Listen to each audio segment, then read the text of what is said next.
किसी को वक्त नहीं मिलता क्योंकि वो जॉब पे है, किसी को पुलिस से कुछ शिकायत हैं और बहुत सौ को सिम की बंदिश और फिर तनख्वाह ना मिलने का डर है, इसलिए सब वैक्सीन लगवाने पहुंच रहे हैं। इसलिए नहीं कि ये बहुत ख़तरनाक वायरस है और इससे बचाव करें। खैर, मुल्क में पहली बार कोरोना वैक्सीन लगवाने वालों की तादाद 3 करोड़ से तजावुज़ कर गई है। एनसीओसी के अदाद-ओ-शुमार के मुताबिक गुज़िश्ता रोज़ मुल्क भर में 9,34,717 लोगों को कोरोना वैक्सीन लगाई गई। इसी मामले पर हम मजीद बात करेंगे।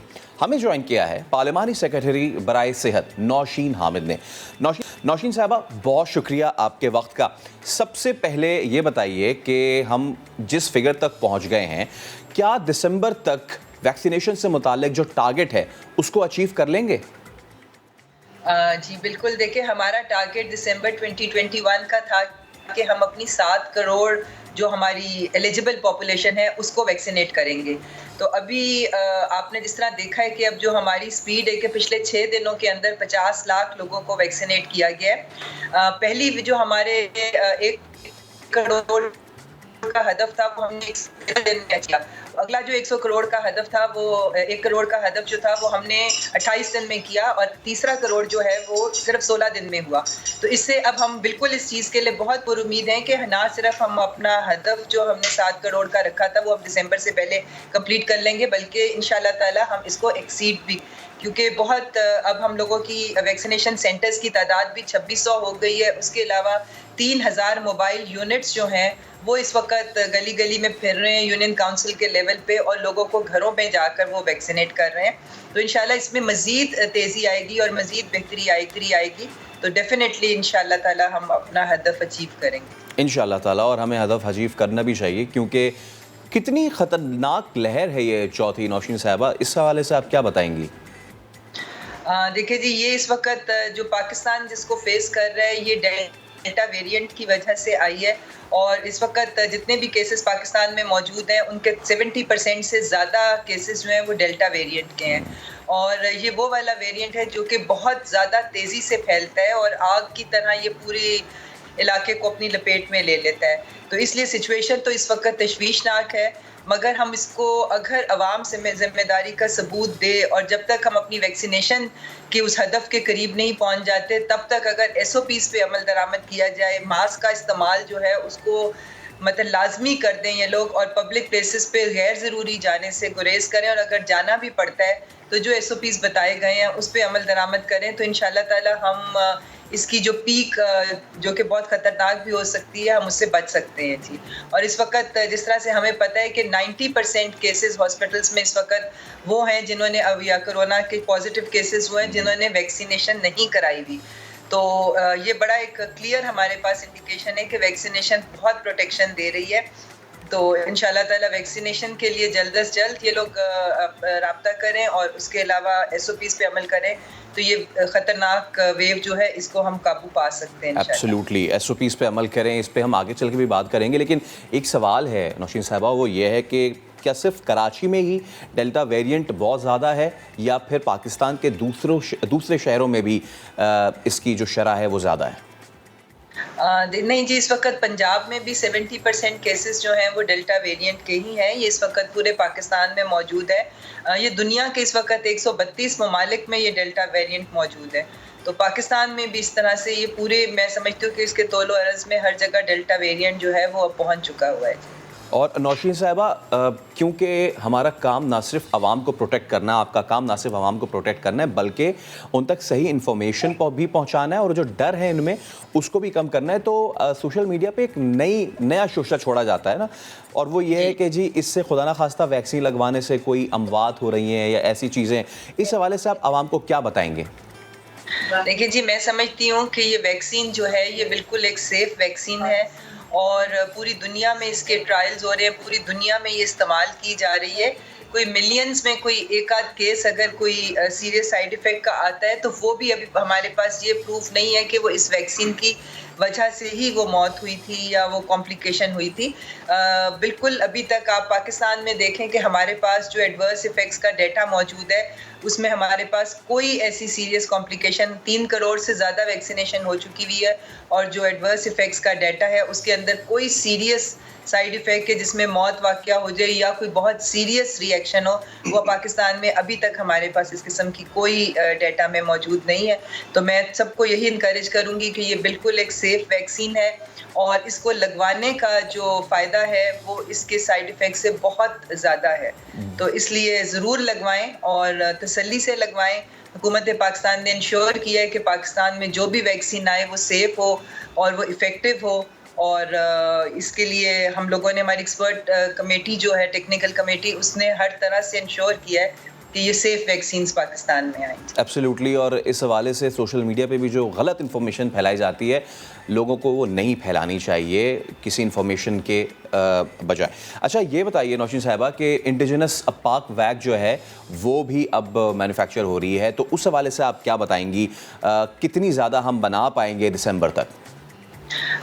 जी पाक वैक की सबसे बड़ा एडवांटेज हमें ये है कि ये सिंगल डोज वैक्सीन है, इसीलिए जो इस वक्त डोर टू डोर हमारी कैंपेन हो रही है, जो लोगों के घरों तक जाया जा रहा है वो वहाँ पर ये सिंगल डोज वैक्सीन ही इस्तेमाल की जा रही है। ये भी बहुत इफेक्टिव वैक्सीन है और NIH जो है उसके पास कैपेसिटी है कि वो 30 लाख डोजेज जो है वो पर मंथ बना सके। तो 20 लाख का टारगेट तो हमने टच कर लिया। आने वाले दिनों में इंशाल्लाह ताला ये 30 लाख भी हो जाएगा और 1 महीने में 30 लाख डोजेस इंशाल्लाह ताला हम बनाएंगे और बन भी रही हैं और इस्तेमाल भी हो रही हैं। ओके। और पाक वैक से अब साइनोवैक का जिक्र करते हैं, उस हवाले से भी कुछ चीज़ें उड़ी हुई हैं। बताया जा रहा है कि जी 6 महीने बाद उसमें फिर बूस्टर लगाने की ज़रूरत पड़ेगी, तो इसमें क्या सदाकत है?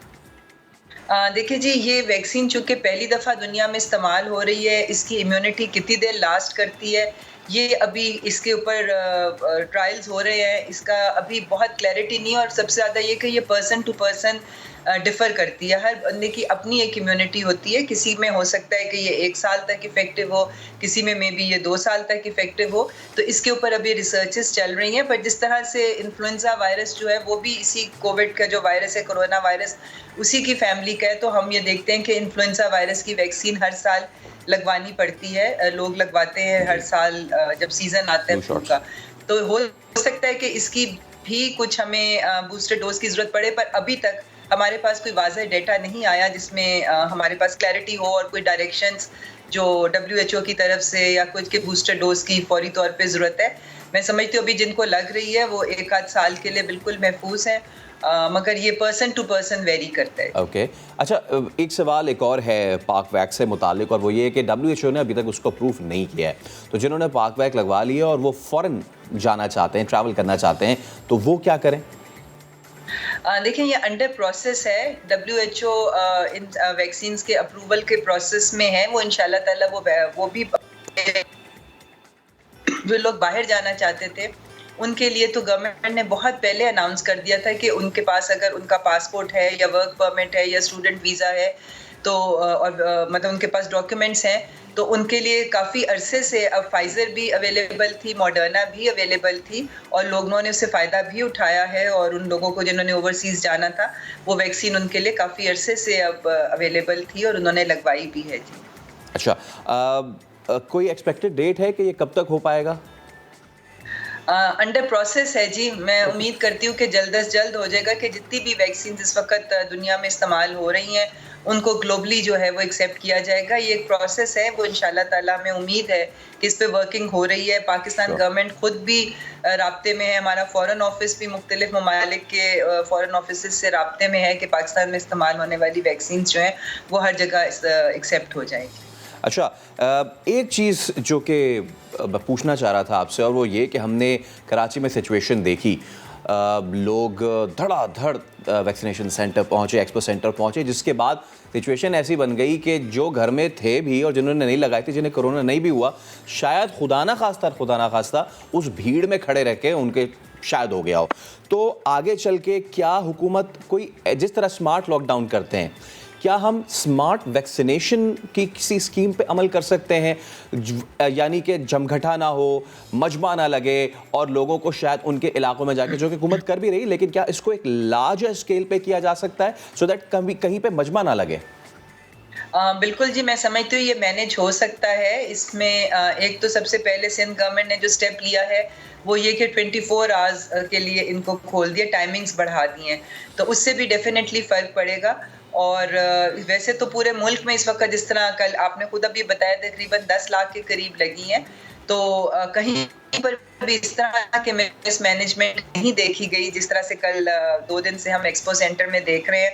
तो हम उम्मीद करते हैं कि ये चीज़ें मैनेज हो सकती हैं। सिंध गवर्नमेंट कोई प्रोएक्टिव रोल टोकन सिस्टम हो सकता है, टाइमिंग्स हो सकते हैं, तो ये सारी चीज़ें हमारे पास हैं टूल्स। उसके अलावा जिस तरह से पंजाब में और इस्लामाबाद में door to door vaccination campaign शुरू हुई है, अगर लोगों को उनके डोर स्टेप के ऊपर ये मोबाइल यूनिट्स जाके लगाना शुरू कर देंगे तो उससे डेफिनेटली इन बड़े सेंटर्स के ऊपर प्रेशर कम होगा। जैसे पोलियो वैक्सीनेशन होती है। जी बिल्कुल, उसी तर्ज के ऊपर पंजाब में और इस्लामाबाद में हो रही है। ओके, बहुत शुक्रिया नौशीन अहमद साहिबा, आप नया दिन के साथ मौजूद और बता रही थी कि किस तरीके से हुकूमत अपने टारगेट को अचीव करने के लिए प्लानिंग कर रही है। एक ब्रेक ले रहे हैं, ब्रेक के उस पार जब हाजिर होंगे तो मजीद गुफ्तगू भी जारी रहेगी, हमारे साथ रहें।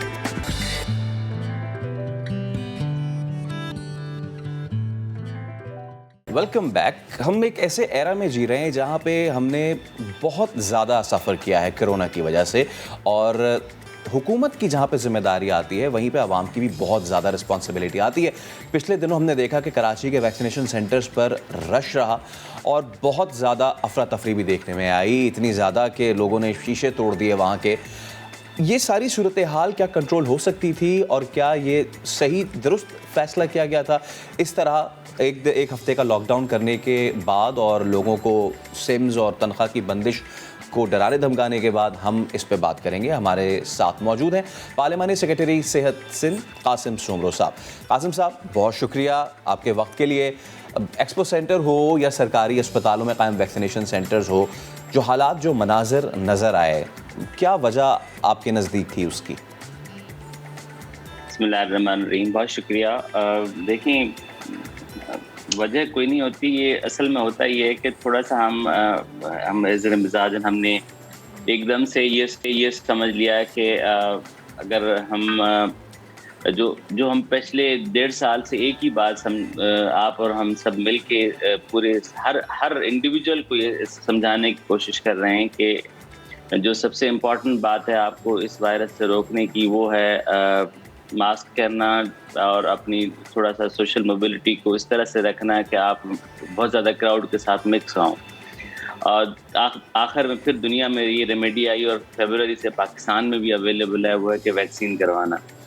अब हुआ ये है कि जिस दिन ये लॉकडाउन लगा और फिर ज़ाहिर है पैनिक तो हमारे पूरी जो है ना वो शहर के अंदर पैनिक फैला है, तो उस पैनिक ने किया ये कि हम वो जो 2-3 ऐसे बड़े सेंटर्स थे, हम सारे जो है ना उनकी कैपेसिटी से को डबल ट्रिपल वहाँ पहुँच गए। उनके मोहल्लों में, उनके दूसरे अस्पतालों में वही कैपेसिटी मौजूद थी। अगर हम वो डिस्ट्रीब्यूट हो जाते तो इतना बड़ा एक जगह पर नहीं होना था। और दूसरा, देखिए, मैं आपके थ्रू लोगों से रिक्वेस्ट करता हूँ कि हमने आपके लिए हर किस्म की सहूलत जो है वो कोशिश कर रहे हैं। हम ड्राइविंग भी, गाड़ी में बैठ के भी आप सेंटर पे जा सकते हैं, वो वैक्सीन लगवा सकते हैं, वो भी सेंटर मौजूद है। आप मैक्स वैक्सीन सेंटर मौजूद है और ये 24/7 के 12 सेंटर इस वक्त कराची में काम कर रहे हैं। फिर हमारी मोबाइल टीम्स हर डिस्ट्रिक्ट में जो है वो आपके घरों मोहल्लों तक आ रही हैं और जहाँ आप कहेंगे मजीद भी आ जाएंगी। हमारे इंडस्ट्रीज़ और हमारे लेबर डिपार्टमेंट्स, हमारी जो ट्रेड एसोसिएशन है उनके दफातर, हमारी जो रेस्टोरेंट एसोसिएशन है उनके सेंटर्स, हर जगह पर आहिस्ता आहिस्ता बहुत सारे सेंटर ऑलरेडी काम कर रहे हैं और मज़ीद भी रिक्वायर्ड है, वो भी इंशाल्लाह हम भेज रहे हैं। हमारे मदारस या हमारी जो बड़ी जो जगह हैं, रिलीजियस जगह हैं, वहाँ पर भी हम सेंटर इंशाल्लाह एक आध दिन के अंदर वो भी इस्टेब्लिश हो जाएंगे। So it's a multi plan strategy. इस पैनिक होने की ज़रूरत नहीं है, एक जगह पर जाने की ज़रूरत नहीं है। आपके मोहल्ले और आपके आसपास, आपके डिस्ट्रिक्ट जहाँ आपकी रहने, अब मिसाल एक्सपो सेंटर में सर न्यू कराची से भी लोग आते हैं, डिफेंस के लोग भी जाते हैं। तो आप बजाय ये कि आप अपने डिफेंस वाले में, डिफेंस के जो आसपास साउथ के अंदर जो 2-3 हमारे 24/7 वहाँ आप चले जाएं। मैं रात मुर्तज़ाबाद के साथ हम डिफरेंट डिस्ट्रिक्ट को रात को हम 12-1 बजे तक जो है वो सेंटर्स विजिट करते रहे हैं। तो अल्हम्दुलिल्लाह कोई ऐसी पैनिकिंग की सूरत हाल नहीं है। ये थोड़ा सा रश है, रश अच्छा। होता है क्योंकि अब आज़म साहब, आप जी। खुद आप ये कह रहे हैं कि आवाम को पैनिक होने की ज़रूरत नहीं है। थोड़ा सा खुद भी इस चीज़ को अंडरस्टैंड करें कि जो जिस इलाके में रह रहा है उस इलाके में भी वैक्सीनेशन सेंटर्स हैं, हॉस्पिटल्स हैं, ड्राइव इन हैं। लेकिन एक सिचुएशन ये है कि आप खुद कह रहे हैं कि पैनिक नहीं होना चाहिए। क्या आप समझते हैं कि वो जो सिम्स बंद करने की जो धमकी थी या फिर तनख्वाहें बंद करने की धमकी थी, उसकी वजह से ये हालात बने? सर नहीं, मैं ये हालात वो अपनी जगह पर देखें, हमें स्ट्रिक्ट मेजर्स के लिए जाना पड़ रहा है, उसकी वजह ही देखें। आपके पास मैं अगर कहूँ कि एक्सपो सेंटर की 25,000 की कैपेसिटी या 30,000 की कैपेसिटी है वैक्सीन लगाने की, तो हमारा 25,000 पे भी गवर्नमेंट ऑफ सिंध का वही एक्सपेंसेस होने हैं, पाकिस्तान का वही एक्सपेंसेस होने हैं, और 2,000 लोग आएंगे तो भी एक्सपेंसेस वही होने हैं, क्योंकि हमारा पूरा अमला, मोबाइल, वैक्सीनेटर्स, आपके जितने डॉक्टर्स वो सारे वहीं बैठे हुए हैं। तो आप ये सोचें कि हम पिछले 2-3 महीने से एक ही बात कर रहे हैं कि आप आएँ वैक्सीन करवाएं, और इसका हल वैक्सीन के अलावा नहीं है। हम वैक्सीन का अभी इस वक्त मेरे पास आज सुबह की डेटा रिपोर्ट है कि इस वक्त कराची के जो एक्सट्रीम जो लोग हैं, जो हॉस्पिटलाइज हैं, जिनको जो एक्सडीयूज पे या इवेंट्स पे हैं, उसमें तकरीबन कोई 68 अफराद वो लोग हैं जो पार्शली वैक्सीनेटेड थे, और ये फिगर 600 में से 1000 में से आई है।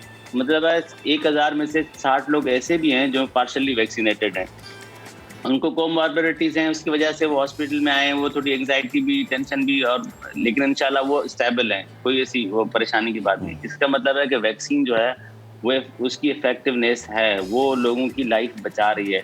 तो हमारा मकसद ये था कि आप पहले आ जाते ना, हमें इस स्ट्रॉन्ग मैयर पे क्यों लेना ये पड़ रहे हैं। अब मिसाल हमने लॉकडाउन की वजह क्यों बताई कि हमारे हॉस्पिटल पे प्रेशर बहुत बढ़ गया। हमने एसओपीज के लिए बारहा, आपका बहुत शुक्रिया, आप लोगों ने इतना गवर्नमेंट का साथ दिया है कि आप 15 मिनट के बाद आपके प्रोग्राम की किसी न किसी पे ये बात आती है कि आप मास्क पहने, आप डिस्टेंस मेंटेन करें, आप एसओपीज को फॉलो करें, आप वैक्सीन करवाएं। लेकिन हमारी वो टेंडेंसी नहीं है, वो हम उस डिनाइल पे हमेशा रहे। हम मास्क पे आज भी आप ये देखेंगे वैक्सीन सेंटर पे लोग आए हुए मास्क नहीं पहना हुआ, हम उनको मास्क प्रोवाइड कर रहे हैं। यही खता कलामी की माजरत, ये जो आपने बात की, इसी से अगला सवाल बनता है कि आपने खुद कहा कि वैक्सीन सेंटर्स में पहुंचे हैं तो मास्क नहीं पहना हुआ और इतना रश लगा हुआ है। ये सिर्फ लोगों की जिम्मेदारी थी? क्योंकि एक तरफ तो सूबाई हुकूमत ने लॉकडाउन लगाया, सब कुछ तो बंद कर दिया, दूसरी तरफ क्या हुआ कि वैक्सीनेशन सेंटर में एसओपीज़ की धज्जियां उड़ गई। तो आप नहीं समझते कि कोरोना वैक्सीनेशन सेंटर्स के बाहर जो इतना रश हुआ है वहाँ से भी कोरोना फैलेगा? बिल्कुल, आपकी बात मैं 100% अग्री करता हूँ, और यही बात हमने रात भी उनको बोली है। अब मिसाल के तौर पर सर, यही तो हम आपसे रिक्वेस्ट कर रहे हैं कि हम 1.5 साल में ये बात नहीं सीख सके। पूरे 1.5 साल इस दुनिया के, और मेरे ख्याल से countless messages, hundreds and thousands of millions of messages, आप इन्हीं हमारे लोगों के मैसेज पे, वो जो नेगेटिव मैसेज आते हैं कि जी वैक्सीन से ये फैल जाएगा, वैक्सीन से लोग मर जाएंगे, या फलां करने से ये हो जाएगा, उसको तो मान लेते हैं। लेकिन जो पॉजिटिव बात है, जो आपकी सेहत के लिए अच्छी है, आपके प्यारों की सेहत के लिए अच्छी है, आपके शहर की सेहत के लिए अच्छी है, आपके सूबे की सेहत के लिए अच्छी है, आपके मुस्तकबिल के लिए अच्छी है, उसको हम नहीं मानते। सही सिंपल बात क्या है कि जी आपने 5 रुपए का, आपके पास कपड़े का मास्क हो, आपके पास सर्जिकल मास्क हो, आपके पास N95 मास्क हो, जो आप मुंह को, ये स्प्रेड होता है सर, मुंह के थ्रू, नाक के थ्रू, कान के थ्रू अंदर जाता है, तो वो उसको प्रोटेक्ट करना है। बस सिंपल सी बात है। अगर ये हम कर लेते हैं तो ये individual responsibility sir, as a nation हमारी इंडिविजुअल रिस्पॉन्सिबिलिटी तो है ना। हम ये कौम है, हम दुनिया में हमारी शनाख्त है, हम इतने हाईली टैलेंटेड लोग हैं, हम इतने बिजनेस ओरिएंटेड लोग हैं, वो लोग जिन्होंने दुनिया में सिविलाइजेशन की बुनियाद रखी, हम वो कौम है ना। हम तो हमारा एटीट्यूड भी वैसा ही होना चाहिए। हम सिर्फ इतनी सी बात है कि आप मास्क पहनते रहें, डिस्टेंस मेंटेन करते रहेंगे, वैक्सीन करवाने आए बिल्कुल 100 दफ़ा आए, हम आपको हर तरीके से फैसिलिटेट कर रहे हैं, ठीक है। लेकिन अपना डिसिप्लिन ठीक है, रखेंगे यानी तो कि इंशाल्लाह बिल्कुल अवाम की अपनी भी इस चैलेंज से आप आगे आए श्योर अवाम की अपनी भी रिस्पॉन्सिबिलिटी है और पाकिस्तान के अवाम रिजिलियंट हैं और उन्होंने दुनिया को दिखाया भी है। इसी वजह से पाकिस्तान जो है उन ममालिक की फहरिस्त में आ रहा है कि जो कम से कम जिसने कोरोना से नुकसान उठाया। अच्छा कासिम साहब, लेट्स टॉक अबाउट सिंध हुकूमत कैपेसिटी। 2 साल पहले किसी को पता भी नहीं था कि हमें क्या चीज़ हिट करने वाली है, उसके बाद कोरोना आया। पहले साल में तो ठीक है, हमारे पास एक्सक्यूज़ था कि जी हम इसके लिए तैयार नहीं थे, हम इसके लिए प्रिपेयर्ड नहीं थे, हमारे पास चीज़ें नहीं थी, हमें पता ही नहीं कि ये चीज़ क्या है। लेकिन पहला साल आया, पहली लहर, दूसरी लहर ख़त्म हुई, अब डेल्टा वेरिएंट है, तो क्या सिंध हुकूमत ने इन 1.5 सालों में 2 सालों में अपनी कैपेसिटी इंक्रीज़ की है, अपने बेड्स इंक्रीज़ किए हैं?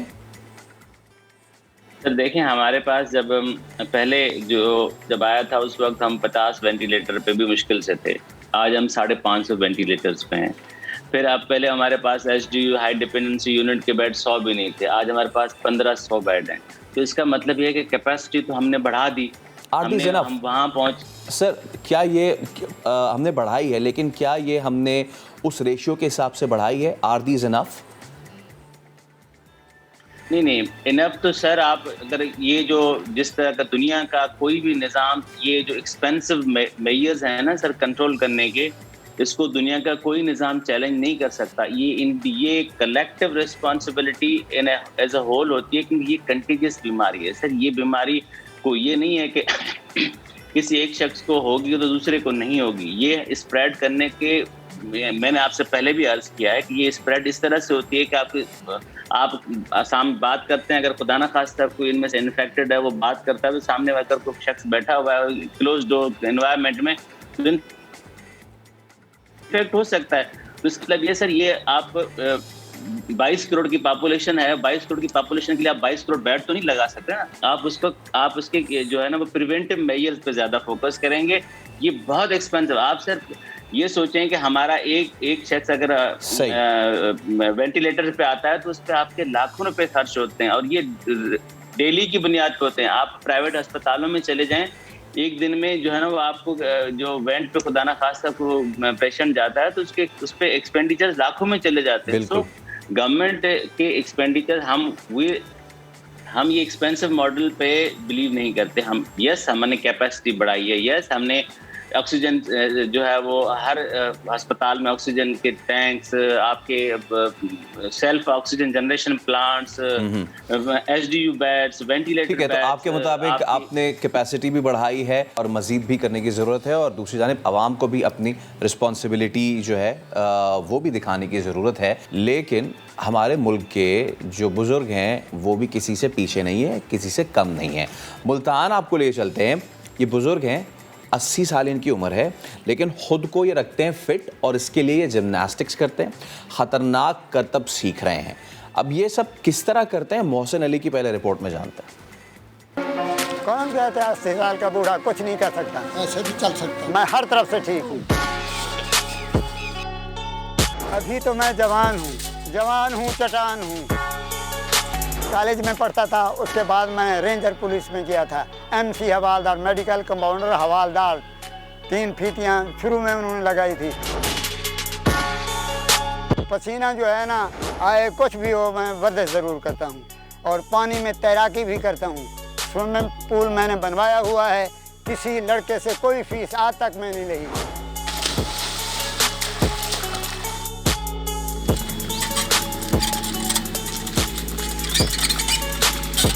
एक चपाती खाता हूँ सुबह, एक शाम, 1 किलो दूध पीता हूँ, सरदाई, लस्सी, दही ये इस्तेमाल करता हूँ। कई दफ़ा मैं गिरा हूँ, लेकिन मैं डरता नहीं हूँ। वो उनको ये शेर सुनाता हूँ, गिरते हैं शहसवार मैदान जंग में।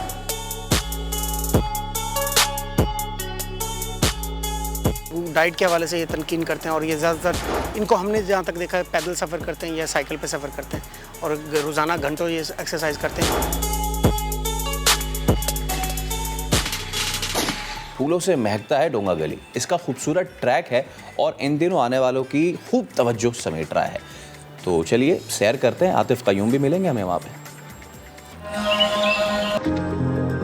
नथिया गली के करीब डोंगा गली में पहाड़ों को काट कर बनाया गया एक पुराना रास्ता, जिसे लोग पाइपलाइन ट्रैक के नाम से जानते हैं। 4 किलोमीटर तक जहां फूलों की महक साथ साथ चलती है। आजकल यहाँ खूब सैर हो रही है। बहुत ज़्यादा सफाई थी, कोई रैपर्स नहीं थे और इतनी फ्रेश एयर थी कि हम ब्रीथ करते रहे और 4 किलोमीटर हम गए और आए और पता भी नहीं चला। बंदा यहाँ के फ्रेश होता है, फ्रेश एनवायरनमेंट को एंजॉय करता है, हेल्दी है, फिजिकली फिट रहते हैं। It's very good initiative. इस रास्ते पर एक आबशार भी बहता है। कदीम नक्शनिगार भी दिलचस्पियाँ समेटते हैं। यहाँ पे जो सबसे ज़्यादा टेक्सास वेलिचियाना का जो एक जिसको बर्मी कहते हैं दरख्त पाया जाता है, जिससे कैंसर का उसके टैक्सोल से कैंसर का इलाज किया जाता है। ब्रेक लेंगे, इसके बाद दोबारा हाजिर होंगे, हमारे साथ रहिए।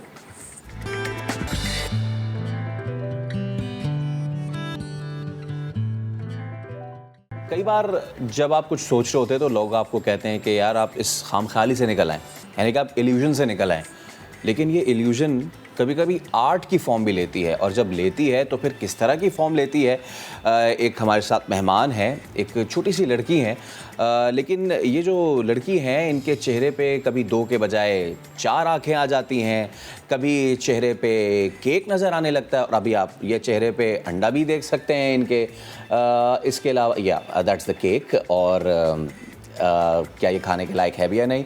और ये आंखें, जैसे हमने आपको बताया कि इनकी आंखें भी, जिसको कहते हैं आंखें 4 होना, ये इसका अमली नमूना है। और ये चेहरे पे जलजला भी ले आती हैं, इनके क्रैक्स भी पड़ जाते हैं, और कभी कभी अपने चेहरे को इतना खींचती हैं कि इस तरह की कोई सिचुएशन बनती है। और ये पीने का जूस था, ये इन्होंने अपने चेहरे पे स्पिल कर लिया, लेकिन इनके चेहरे तक ही महदूद है और नीचे नहीं आ रहा है। और कभी कभी ये आर्ट इस तरह की फॉर्म भी ले लेती है जहाँ पे शायद बहुत गर्मी थी और पिघल रहा है चेहरा, और ये इन्होंने अपने चेहरे को कुछ बाइंड करने की कोशिश की है। और ये अमली नमूना है इस चीज़ का कि ये चेहरा एक है और उसके आगे मुखौटा है। और हम अब बहुत ज़्यादा डिस्क्रिप्शन हो गई है, हम बात करेंगे। हमारे साथ यही इल्यूजन आर्टिस्ट मौजूद हैं जो कभी चेहरे पे जूस स्पिल कर रही हैं और कभी अंडा और कभी केक। हुदा सेठी हमारे साथ मौजूद है। हुदा, बहुत शुक्रिया आप हमसे बात कर रही हैं। सबसे पहले तो ये बताएं कि ये आर्ट आप कर कैसे लेती हैं, या आइडिया कैसे आया आपको? मैंने जब शुरू किया था तो मैंने नॉर्मल मेकअप से ही शुरू किया था, लेकिन 2020 के एंड में मैं जब लोगों को इल्यूजन मेकअप करता देखती थी तो मैं बहुत हैरान हो जाती थी कि ये क्या है, ये कैसे होता है। तो मैंने सोचा कि क्यों ना मैं भी ये सीखूं और मैं भी ये करूं। तो मैंने 2020 के एंड में ये इल्यूजन मेकअप शुरू किया था। ओके, चेहरे को मुख्तलिफ रंग देना, मुख्तलिफ चीज़ें बनाना, कितना मुश्किल काम है ये? मुश्किल नहीं है, अगर आप एक बार सीख लो, आपकी प्रैक्टिस हो, तब आसान हो जाता है, लेकिन स्टार्ट में काफ़ी मुश्किल होता है।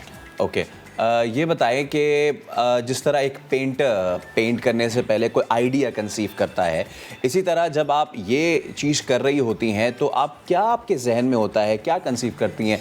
खुद से आपके जहन में ये आइडिया आता है या फिर कोई और आइडियाज़ देता है? किसको आइडियलाइज़ करती हैं? मैं डिफरेंट मेकअप आर्टिस्ट की डिफरेंट लुक्स देखती हूँ, जो मुझे पसंद आती हैं तो फिर मैं उनको अपने फेस पे क्रिएट कर देती हूँ। अच्छा, और ये आर्ट सिर्फ आपने अपने तक ही महदूद रखी हुई है या फिर घर में बहन भाइयों को भी आप इस तरह का ड्राउना बना के जो है वो पेश करती हैं? टू बी ऑनेस्ट, अपने ऊपर करना ज़्यादा मुश्किल होता है, दूसरों के ऊपर करना काफ़ी आसान होता है। दूसरों के ऊपर मैं कभी कभी कर लेती हूँ, लेकिन यूजुअली मैं अपने ऊपर ही करती हूँ। और दूसरों पे जो करती हैं तो उनका क्या रिएक्शन होता है? तो वो काफ़ी हैरान हो जाते हैं, उनको काफ़ी पसंद आता है। ओके, अच्छा ये बताएं कि ये जो सोशल मीडिया सार्फिन हैं, आपके दोस्त हैं, रिश्तेदार हैं, आपके इस टैलेंट या मेकअप स्किल्स को कैसे देखते हैं? आपको एनकरेज करते हैं? वो मुझे काफ़ी सपोर्ट करते हैं, मुझे काफ़ी इनकरेज करते हैं, क्योंकि ये जो मेकअप है ये हर कोई नहीं करता, ये इजी भी नहीं है। वो जब भी मेरे मेकअप लुक्स देखते हैं काफ़ी हैरान हो जाते हैं, मुझसे पूछते हैं कि ये कैसे किया, लेकिन वो मुझे काफ़ी सपोर्ट करते हैं और काफ़ी इनकरेज भी करते हैं। अच्छा, तो ये आपके जहन में आइडिया आया कैसे? आपने सीखा? आपने कहा कि जी मैं मेकअप तो करती थी, बट साल 2020 में आपने कहा कि जी अब मैंने ये करना है, तो आपने किसी बंदे से सीखा, ये किसी आर्टिस्ट से सीखा, या फिर डिजिटली आपने सीखा इस चीज़ को? मैंने ये सारा इल्यूजन मेकअप सारा खुद ही सीखा। यूट्यूब पे मैं वीडियोस देखा करती थी, उनको फॉलो किया करती थी। स्टार्ट में मैं बिल्कुल भी अच्छी नहीं हुआ करती थी, लेकिन प्रैक्टिस के साथ साथ आप काफ़ी बेहतर होते जाते हो। मैंने काफ़ी प्रैक्टिस की, काफ़ी टाइम लगाया और अब मेरा मेकअप काफ़ी अच्छा हो। अच्छा, आपने कहा कि स्टार्ट में आप बिल्कुल भी अच्छा नहीं करती थी, इसका हम क्या मतलब समझें? कि स्टार्ट में जब आप कोई जूस स्पिल वाला बनाती थी तो वो जूस गिर जाता था नीचे, या फिर जो अंडा क्रैक करके आपने ये लगाया हुआ है वो अंडा क्रैक होके नीचे गिर जाता था, या फिर जो आप ये केक था वो केक सही से नहीं बन पाता था? किस तरीके से आप अपनी ज़रा पूरी जर्नी बताया हमें। स्टार्ट में जब मैंने शुरू किया तो मेरा मेकअप नीट नहीं होता था और वो इतना अच्छा भी नहीं होता था। और मैं इस तरह की डिफ़िकल्ट जो मेकअप लुक्स होती थी वो मैं सोचती भी नहीं थी कि मैं कभी कर पाऊँगी। मैं जो इजी मिलती थी वही करती थी और वो भी बिल्कुल भी अच्छी नहीं होती थी, नीट नहीं होती थी। आहिस्ता आहिस्ता मैंने प्रैक्टिस की और टाइम लगाया और काफ़ी बेहतर हो गई, और अब मैं वो मेकअप लुक्स करती हूँ जो मैंने कभी सोचा भी नहीं था कि मैं कभी कर पाऊँगी। अच्छा, इस पे तो हम ज़रूर बात करेंगे कि आप इसको अब आगे मार्केट कैसे कर रही हैं, बट ये ज़रूर बताएं हमें कि जो मेकअप प्रोडक्ट्स हैं, आम मेकअप में कुछ और यूज़ होते हैं और आप जो करती हैं उसमें कुछ और यूज़ होता है, या फिर ये सेम है? मेरे पास एक पेंटिंग पैलेट है जो कि मेकअप के लिए यूज़ होती है, मैं वो यूज़ करती हूँ मेनली। लेकिन जो मेकअप हर किसी के पास होता है, मैंने उसी के साथ शुरू किया था, क्योंकि उस वक्त मेरे पास इस तरह कोई पेंटिंग पैलेट नहीं था। मैंने जो यूजुअल मेकअप होता है जो कि हर किसी के पास होता है, मैं उसी से स्टार्ट किया था, उसी से करती थी और अभी भी वो यूज़ करती होती हूँ। ओके, अच्छा ये बताएं कि इसको अब आप क्या इरादा रखती हैं इसके साथ? आप इसको कहाँ प्रेजेंट करती हैं? सोशल प्लेटफॉर्म्स पे प्रेजेंट करती हैं? मैं जब ये मेकअप लुक्स करती हूँ तो मैं अपने इंस्टाग्राम पेज पे डालती हूँ और लोगों को काफ़ी पसंद आते हैं, लोग हैरान रह जाते हैं और लोग इतनी मोटिवेटिंग कमेंट्स करते हैं कि फिर मैं और मेकअप लुक्स करती हूँ, मुझे और मोटिवेट करते हैं, तो मैं अपने मेकअप लुक्स इंस्टाग्राम पे पोस्ट करती हूँ। ओके, और आखिर में ये बताएं हमें कि क्या इसका स्कोप है इस इल्यूजन आर्ट का दुनिया भर में? You want to go abroad, आप वहाँ पे इसको प्रैक्टिस करना चाहती हैं? मैं आगे जाके अपना खुद का मेकअप ब्रांड खोलना चाहती हूँ इंटरनेशनल लेवल पे।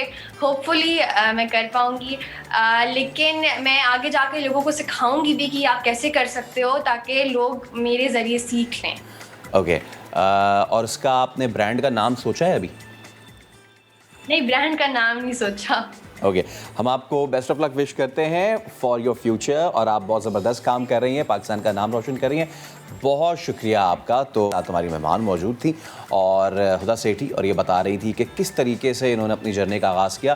पहले जब इन्होंने शुरू किया था तो नीट नहीं होता था इनका मेकअप, यानी कि अगर अंडा बनाती थी तो वो शायद गिर जाता होगा, या फिर ये कुछ और करना चाहती होंगी, लेकिन अब she is doing very well, very fine. खैर, आगे बढ़ते हैं शो में। क्रिकेट वर्ल्ड कप 2019 आप सबको याद होगा, पाकिस्तान टीम कुछ कमाल तो नहीं कर सकी थी, लेकिन एक पाकिस्तानी उस मेगा इवेंट के ज़रिए दुनिया भर में अपनी अलग पहचान बना गया, और वो सिचुएशन भी ऐसी बन गई थी। पाकिस्तान ऑस्ट्रेलिया का मैच था और उसमें हर लम्हा सिचुएशन बदल रही थी। हैरानी, परेशानी, गुस्से की कैफियतों की तस्वीर पेश कर रहे थे सारिम अख्तर, और कैच गिराया था जिसके बाद बहुत ही हसरत यास की तस्वीर बने हुए थे, लेकिन वो हसरत यास की तस्वीर ऐसी पूरी दुनिया में छाई कि अब उनके जज्बात को मुख्तलिफ मीम्स के ज़रिए दुनिया भर में शेयर किया जा रहा है। तो प्रोग्राम नया दिन में भी सारिम अख्तर ने जो है गुफ्तगू के दौरान लोगों के दिलचस्प रवैये शेयर किए, स्टार की तरह उन्हें ट्रीट करने की मज़ेदार बातें भी की। काफ़ी वक्त गुजरने के बाद उनकी मकबूलियत आज भी बरकरार है। यही वजह है कि हांगकांग के मीम म्यूज़ियम, पहले तो हांगकांग में एक मीम म्यूज़ियम है, ये भी आप सुन लें, और उस मीम म्यूज़ियम में सारिम अख्तर की तस्वीर भी आवेज़ा कर दी गई है। क्रिकेट ग्राउंड से म्यूज़ियम तक का ये सफ़र कितना दिलचस्प रहा, इस पे बात करने के लिए हमारे साथ और कोई नहीं, सारिम अख्तर खुद मौजूद हैं। सारिम, लोग तो स्टार्स के दीवाने होते हैं, लेकिन आप पहले फ़ैन हैं जिन्होंने खुद अनगिनत फैंस बना लिए हैं। ऐसा महसूस होता है लोगों की जानिब से इतना पसंद किए जाने पर? जी, आप बिल्कुल ठीक कह रहे हैं। पहले दिन से लोगों की मोहब्बत है जो इस मुकाम पे मुझे पहुंचाया है। लाइक्स पे लाइक्स आते जा रहे हैं। 2 साल से ज़्यादा हो गया है, मुझे तो अभी भी हैरत होती है कि ये कैसे चल रहा है। लेकिन शायद वो ऐसी यूनिवर्सल और क्रिकेट की दुनिया से बाहर जाके जो पॉपुलैरिटी उसको मिली है, उसकी वजह से अभी तक चल रहा है। ऐसे non playing countries, cricket playing countries से मुझे डीएम्स आते हैं, लाइक्स आ रहे हैं, फॉलोअर्स आ रहे हैं। इटली हुआ, यूएस हुआ, नाइजीरिया हुआ, बोस्वाना हुआ, ब्राज़ील से बस अब इतना सारे लोग मुझे फॉलो करने लगे हैं माशाल्लाह। तो बस इसी में गुजरती है और बहुत सारी डिफरेंट चीज़ें पूछते हैं कि बाज़ लोग, अक्सर लोग तो यही कहते हैं कि जी बहुत बहुत शुक्रिया, आपने हमारी लाइफ में खुशियाँ लाए, हमें एक मुस्कुराने का मौका मिला आपकी मीम देख के। बाज़ लोग पर्सनल एडवाइस भी लेते हैं कि जी हमें इमिग्रेशन का तरीका बताइए, हमें जॉब का तरीका बताइए, हमें फाइनेंसेस दीजिए, कुछ इस तरह का होता है। लेकिन लार्जली मुझे बहुत अच्छा एक्सपीरियंस रहा है और आई एम हम्बल्ड कि इतना लोगों ने मुझे प्यार दिया है इन 2 सालों में और continue to give me this. Allah का शुक्र है, बहुत बहुत शुक्र है। अच्छा ये बताइए कि क्रिकेट स्टेडियम के स्टैंड से म्यूज़ियम तक का सफ़र, हर कोई लगता है आपके दिलचस्प रिएक्शंस का फ़ैन है। आपको इल्म कैसे हुआ आपकी तस्वीर मीम म्यूज़ियम में शामिल कर ली गई है? बिल्कुल, बस आउट ऑफ ऑर्डिनरी एकदम से किसी ने मुझे डीएम किया था ट्विटर पे कि जी सारिम भाई, मैं वहाँ पे हांगकांग में म्यूज़ियम में गया था तो आपकी मीम मुझे नज़र आई और मैंने आपके लिए पिक्चर भेजी है। तो मैंने उससे परमिशन लेके फिर शेयर की, तो और वो बस शेयर करना था मेरा कि ऐसा लोगों ने मुझे उसको पसंद किया है कि आई डिडंट नो कि जी म्यूज़ियम्स का भी मीम है। और वो ज़ाहिर है मेरे लिए भी सरप्राइजिंग था कि आपने कभी सुना भी नहीं होगा कि मीम्स का भी म्यूज़ियम बन गया अब, और हांगकांग में इतनी पज़िराई मिल रही है उसको, और दुनिया के सारे वर्ल्ड फेमस मीम्स उन्होंने पोर्ट्रे किए हैं वहाँ पे, और उसमें मेरा भी था। तो बहुत खुशी है, अल्लाह का शुक्र। बहुत लोगों ने इतने, कल से मुझे जो लोगों ने लाइक्स भेजे हैं और कमेंट्स भेजे हैं, ओवर 200 के करीब आने वाले हैं अब तो, 1000 लाइक्स और कमेंट्स भी अच्छे खासे हैं। बस क्या बताऊं, लोगों ने इतना पसंद किया उसको और सबका यही सरप्राइज़ है, अरे वाह बहुत बहुत शुक्रिया and you are the legend. और आपका आपने डिसअपॉइंटमेंट को भी एक बड़ा फेमस मीम बना दिया है। हालांकि ये एक डिसअपॉइंटमेंट मोमेंट था जो कि आपने उसको फेमस करा है, और बस हम आपके फ़ैन हैं, मैं आपके व्हाट्सएप पे यूज़ करता हूँ ये और वो, बस ये चला जा रहा है, मुझे बिजी रखता है। अच्छा, तो बहुत लाइक्स आ रहे हैं, कमेंट्स भी आ रहे हैं, तो सबसे इंटरेस्टिंग कमेंट अभी तक क्या आया आपको? जी आप बिल्कुल ठीक कह रहे हैं, बस बहुत बड़ा सरप्राइज़ था। सबसे ज़्यादा तो कमेंट यही मिला है कि जी हमें तो पता ही नहीं था कि म्यूज़ियम्स का भी मीम होता है। और दूसरे सबसे बड़ा ज़्यादा जो कमेंट मिला है कि जी यू आर अ लेजेंड और thank you and you deserve it. और फिर कुछ इंडिया और पाकिस्तान की कुछ तकरार भी हुई है कि जी पाकिस्तान ने, इंडियंस फैन ने कुछ ने कहा कि जी पाकिस्तान ने तो मैच जीता ही नहीं और ये थर्ड वर्ल्ड कंट्री है और ये और वो है। तो फिर उसमें ज़्यादा पाकिस्तानी रिएक्शन भी आया, तो वो तकरार शुरू हुई।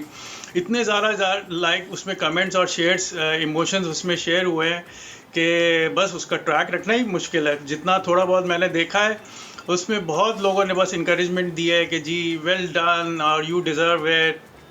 सबसे अच्छा जो आई थिंक मुझे जो लगा है वो यही लगा है कि जी आपने मीम को भी एक जिद्दत बख्शी है आप, और पूरी वर्ल्ड ओवर में आपने डिसअपॉइंटमेंट को एक शक्ल दे दी है और हम लोग आपका मीम यूज़ करते हैं। बस लोगों की खुशी है और लोगों की इसी में एंजॉयमेंट है। बिल्कुल बंदे बंदे की बात है। आपने मायूसी को मीम की शक्ल दी, लोगों के चेहरे पे खुशी दी, लेकिन पड़ोसी मुल्क के कुछ लोग हैं जो शायद क्या कह सकते हैं उनको, खैर आगे बढ़ते हैं। क्रिकेट है और आपका अंदाज़ है, दोनों एक साथ ही अच्छे लगते हैं। अब T20 वर्ल्ड कप आ रहा है, फैंस को अगर ग्राउंड में स्टैंड्स में बैठने की इजाज़त मिली तो आप पहुंचेंगे मैच देखने? जी बिल्कुल, बहुत एक्साइटमेंट है T20 की वाकई, और इतना ज़बरदस्त टूर्नामेंट हो रहा है और बड़े कांटे के मुकाबले होंगे क्योंकि 4 टॉप टीम्स जो हैं, 5 टीम्स जो हैं, पाकिस्तान भी शामिल है, उनमें कोई भी जीत सकता है। लेकिन मेरा फेवरेट तो शायद मेरे ख्याल में इंग्लैंड और वेस्ट इंडीज़ है, उसके बाद इंडिया और फिर पाकिस्तान। अफ़गानिस्तान बहुत बड़ा सरप्राइज़ कर सकता है। लेकिन आप सही कह रहे हैं, अगर फैंस को इजाज़त मिली जाने की तो मैं बिल्कुल कोशिश करूंगा, और शायद कोशिश करूंगा अगर कोई स्पॉन्सर मिल जाए तो मुझे ले जाने के लिए बिल्कुल डेफिनेटली देखना चाहूँगा। बहुत मज़ा आएगा, क्या एटमॉस्फेयर होगा। T20 क्योंकि शॉर्टर फॉर्मेट है, बहुत इन्जॉयमेंट होती है और उसका एटमॉस्फेयर ग्राउंड में तो लाजवाब होता है, बहुत मज़ा आता है। तो बिल्कुल देखना चाहूँगा ज़रूर। स्पॉन्सर की आप बात करें, मेरे ख्याल से आपको इस म्यूज़ियम से रब्ता करना चाहिए, बोलना चाहिए कि रॉयल्टी के तौर पे आपको स्पॉन्सरशिप दें। खैर, अच्छा अब ये बताएं, मशहूर होने के बाद अब सारिम अख्तर की ज़िंदगी में क्या चेंज आया है? थोड़ी बहुत तो तब्दीली आई है बिल्कुल। जब किसी पाकिस्तानी या इंडियन या साउथ ईस्टर्न एशियन नेबरहुड में जाता हूँ या लंदन में, तो लोग पहचानते हैं, तो सेल्फ़ी की रिक्वेस्ट भी करते हैं। बिल्कुल, लेकिन ये सोशल मीडिया पे वर्चुअल वर्ल्ड के अंदर बहुत अट्रैक्शन है, बहुत इंगेजमेंट है लोगों की। लोग मुझे डायरेक्ट मैसेज करते हैं, जैसे मैंने बताया, इंस्टाग्राम, ट्विटर, फेसबुक पे मुझसे बहुत इंटरेक्शन होती है लोगों की। मुझे मीम्स बना के भेजते हैं। दूसरे और मीमर्स हैं बहुत दुनिया में, वो मीम्स बनाते हैं तो मुझे फॉरवर्ड हो जाती है। तो अब मैंने क्या करना शुरू किया कि मैं भी फॉरवर्ड करता हूँ। और अक्सर तो मुझे कमेंट्स ये मिलते हैं कि जी हम पहले वो मीम है जिनके ऊपर खुद मीम बनी है, जो खुद शेयर करते हैं और सेलिब्रेट करते हैं, तो मुझे अच्छा लगता है। मैंने कहा हाँ वाकई क्यों नहीं, क्योंकि अगर आप देखें कि मीम्स के अंदर जो पर्सन है जिसके ऊपर मीम बनी है, वो कोई ख़ास तौर पे ऑकवर्ड सिचुएशन से निकला होता है, तो वो जो बंदा खुद है वो उसको सेलिब्रेट इतना नहीं करता। लोग जा रहे हैं उसको एंजॉय करते हैं, शेयर करते हैं और बहुत पॉपुलैरिटी मिलती है। लेकिन एक तरफ से मुझे जो फीडबैक मिला है लोगों का कि जो मैंने मीम शेयर करनी शुरू किए हैं, आज तक मैंने एक मीम तो बनाई नहीं, सारे लोगों की फॉरवर्ड करता हूँ, लेकिन उसी पे लोग मुझे बहुत कमेंट करते हैं, बहुत अच्छा करते हैं और कहते हैं और स्माइल और ये वो कि जी अच्छा। और डिफरेंट एस्पेक्ट पे भी है, क्योंकि सिर्फ क्रिकेट में नहीं है, फुटबॉल में हो रहा होगा, किसी ने हाथ यूँ रखे होंगे तो वो मेरी पिक्चर लगा देंगे। पॉलिटिक्स में होगा, कोई अनपॉपुलर डिसीजन होगा तो उस पर मेरी पिक्चर आ जाएगी। कहीं पे बारिशें हो रही हैं जैसे पाकिस्तान में हो रही हैं, इसी तरह दुनिया में कहीं पे हो रही हैं तो मेरी वो पिक्चर लगा देंगे। तो इसी तरह ये बढ़ता रहता है, बस चल रहा है। लोगों का बहुत बहुत शुक्रिया, बस मोहब्बत चलती रह रही है इनकी। आपने सिर्फ एक मीम का हिस्सा नहीं बने, लेकिन आप वो लेसन बने लाइफ का कि जो कहता है कि अगर मायूसी भी है तो उसमें भी आप खुशी का एक अंसर ढूंढ निकालें और लोगों को खुशियाँ दें। बहुत शुक्रिया आपका।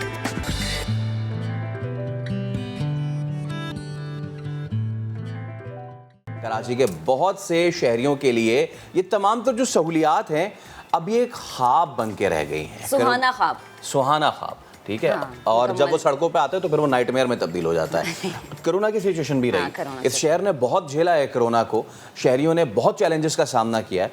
आखिर इस शहर के हालात कब बदलेंगे? पिछले हफ्ते कोरोना वैक्सीनेशन सेंटर्स पर जो मनाजिर देखे गए उसका असल जिम्मेदार कौन है, और इस समेत आज से बहुत से मामलों पर बात करने के लिए हमें ज्वाइन किया है कराची के बेटे और कराची की एक भरपूर कुव्वत वाली आवाज़ आमिर लियाकत हुसैन। कलेक्शन में भी बड़े थे, हमेशा ही इन एक्शन रहते हैं। अस्सलाम वालेकुम, गुड मॉर्निंग, कैसे हैं आप दोनों को? अस्सलाम वालेकुम, गुड मॉर्निंग। बड़े एनर्जेटिक नजर आते हैं आजकल आप, खैरियत है?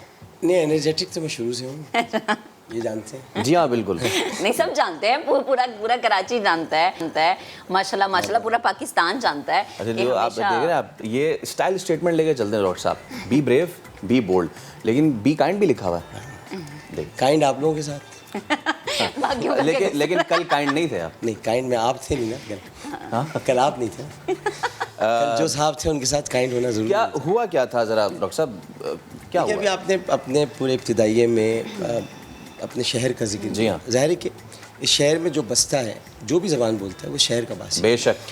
तो आप कराची आए थे तो आपने अपने पूरे दर्द का इजहार किया। मैं कब तक दर्द पालूँ अपने दिल में? मेरा हल्का है NA-245, ये रहती है वहाँ पर। NA-245 एक ऐसा हल्का है जो ईस्ट में आता है और जिसमें 4 कौमी असम्बली की नशिस्तें हैं। इसका मतलब 30 यूसीज़ हैं, 13 मेरी हैं। कराची में सबसे बड़ा हल्का मेरा है, जिसमें इशारे कायदीन से लेकर कायदे आज़म का मज़ार और फिर गांधी गार्डन तक, यानी चिड़ियाघर तक। ये आपने पुराना नाम लिया, लोगों को पता भी। हाँ, गांधी गार्डन मोहनदास करमचंद गांधी के नाम पर था, क्योंकि मैं महात्मा नहीं कहता उनको, तो ये गांधी गार्डन था। अब यहाँ तक एक आपका हल्का है। मैं जब निकला कल, जाहिर है कि मुझे अपने ये कोरोना की सूरत हाल है तो नुमाइंदे को अपने लोगों के दरमियान होना चाहिए, मैं ये समझता हूँ। बाकी हमारे सारे अरकान असम्बली इस वक्त इजलास में हैं, तो कोई बात नहीं, अगर मैं इजलास में नहीं, मैं कराची में, तो मैं अपने लोगों के लिए मैं शहर में निकल। मार्टिन क्वार्टर्स में एक खातून है जिनके घर पर कब्ज़ा हुआ है, वो बेचारी यतीम है, वहाँ गया मैं। उधर से होता हुआ मैं जब निकला तो देखा कि 2 मोटरसाइकिल पर डबल सवारी, एक ट्रिपल सवारी थी, तो उनको रोका हुआ था पुलिस ने। मैं थोड़ा देखने लगा क्या कर रहे हैं। अच्छा, वार्निंग देनी चाहिए थी। अदालत इससे एक दिन पहले कह चुकी है कि ना दफ़ा 144 के आप कोई FIR काटेंगे, ना ही आप कोई मुकदमा दर्ज करेंगे। अदालत का हुक्म है, अदालत का हुक्म है, पुलिस को मुकदमा दर्ज नहीं कर सकती पुलिस। उनको वार्निंग आप दें या उनका चालान आप करें, यही उसूल। मैंने अपनी आँखों से देखा कि पुलिस एहलकार उनसे 1000 रुपये ले रहे थे। अच्छा। मोटरसाइकिल वालों का क्या होता है, 500, 1000, 2000, यही होता है। इससे ज़्यादा तो नहीं रख सकते मोटरसाइकिल वाले। उनका पेट्रोल ही आ जाता है 200-300 में, वो रखे नहीं चले, या घर के लिए कुछ खाने के लिए जा रहा हूँ। तो मैंने उससे पूछा तुम ये क्यों कर रहे हो, तो उन्होंने कहा जी गाड़ी पर मुक्के मारे। गाड़ी तो सुकून से आराम से निकल गई, मैंने आज वीडियो पोस्ट भी की। एक गाड़ी इलाके में आई हुई थी पुलिस वालों की, जो कि NA 245 की किसी भी थाने की नहीं थी। अच्छा जी हाँ, तो वो निकल गई। तो मैंने उसके बाद से कहा तुम क्या कर रहे हो, ये तरीक़ेकार क्या है? तो कह रहे हमने तो कुछ नहीं किया, आप सियासतदान भी तो पैसे लेते हैं। अब आप मुझे बताइए ये कोई सवाल है कि आप सियासतदान पैसे लेते हैं? सियासतदान जो पैसे लेते होंगे वो लेते होंगे, आप आमिर लियाकत हुसैन से बात कर रहे हैं। मैं आपसे ये पूछ रहा हूँ कि ये आप क्या कर रहे हैं, ये क्यों आप पैसे ले रहे हैं, क्या ज़रूरत है आपकी? तो उसने फिर खैर बहुत सारी बातें हुई, उसमें आखिर में उसने कहा कि अगर मैंने पैसे लिए तो अल्लाह मुझे उठा ले। मैंने कहा उठा ले भाई, तुझे अल्लाह उठा ले तुझे। वैसे थाने का कोई नाम नहीं लिखा हुआ था, कुछ नहीं लिखा हुआ था, वो पुलिस वाले भाग गए। कुछ आपने ट्रेस किया कि भैया कहाँ से आए थे? देखिए उनके एलामिये में मेरी गाड़ी का नंबर तो है, मतलब इतनी फुर्सत थी उनके पास कि मेरी गाड़ी का नंबर उन्होंने नोट किया। आप फैसल करीम भाई मुझे ये बताइए, और आप महक बताएं, क्या मेरे साथ पुलिस एहलकार थे? क्या मेरे साथ आपने कोई जम्मे गफीर देखा, फौज कोई मेरे साथ, जैसे कि MNAs MPs के साथ निकलते हैं, तो कोई मेरे साथ मोबाइल आपने देखी? नहीं। प्राइवेट गार्ड्स देखे? मैं खुद ही गाड़ी चला रहा था, तो मैं तो अवामी आदमी हूँ ना, मैं खुद ही, मेरी जान को भी खतरात लाख है, लेकिन मैं खुद गाड़ी चला रहा था। लेकिन इस तरह का लॉकडाउन आप करेंगे? ये कैसा लॉकडाउन है कि जिसमें निजी दफातर खुले हुए, जिसमें TCS वाले खुले हुए, जिसमें बैंक खुले हुए, जिसमें सारे सरकारी दफातर खुले हुए, स्कूल खुले हुए। बस बंद करना है तो रेस्टोरेंट वालों को बंद करना है, खाना खिलाने वालों को बंद करना है, छाबड़ी वालों को बंद करना है, उनका दूध उठा के फेंकना है, लखपति चौक पे हंगामा कर देना है, लाइन्स एरिया में घुस के जो छोले बेच रहा है उसके छोले गिरा देने। बाकी सब लोग खुले हुए हैं, बाकी कोई ऐसा शख्स नहीं है कि जिससे आप कुछ सवाल कर सकें। अगर सवाल आपने करना है तो छाबड़ी वाले से करना है, दिहाड़ी वाले से करना है। आइए मैं आपको लेके लाइन्स एरिया चलता हूँ, वहाँ पर लोग रोज़ाना कुआं खोदते, रोज़ पानी पीते हैं। उनके लिए रोज़ाना कमाई ज़रूरी है ताकि घर में रोटी पक सके। अगर ये इस तरह से होता रहा तो फिर मैं क्या राशन पैक दोबारा तकसीम करूँगा? फिर मैं राशन लेकर निकलूँगा घर से बाहर, और कब तक इज्जत नफ्स से खेलूँगा मैं लोगों की? कब तक वो आपसे राशन लेंगे? कब तक हम सैलानी का राशन उनको देते रहेंगे, या कब तक हम करें? तो ये कोई लॉकडाउन। और फिर 14 MNA से आपने पूछा नहीं, 30 MPS से आपने पूछा नहीं। मेरा शहर है कराची, मुराद अली शाह साहब आपका नहीं है शहर, ये मेरा शहर। मेरे शहर में आपको मुझसे पूछना चाहिए, मुझसे मशवरा करना चाहिए कि इसमें लॉकडाउन अगर हम लगा रहे हैं तो क्या हम पहले सहूलियात दे दें, पहले हम SOPs पर फॉलो। अच्छा, इससे पहले जो इतनी सूरत हाल ख़राब हुई है तो आपने क्यों इमरान खान की बातों पर फॉलो नहीं किया? आपने SOPs पर फॉलो क्यों नहीं कराया?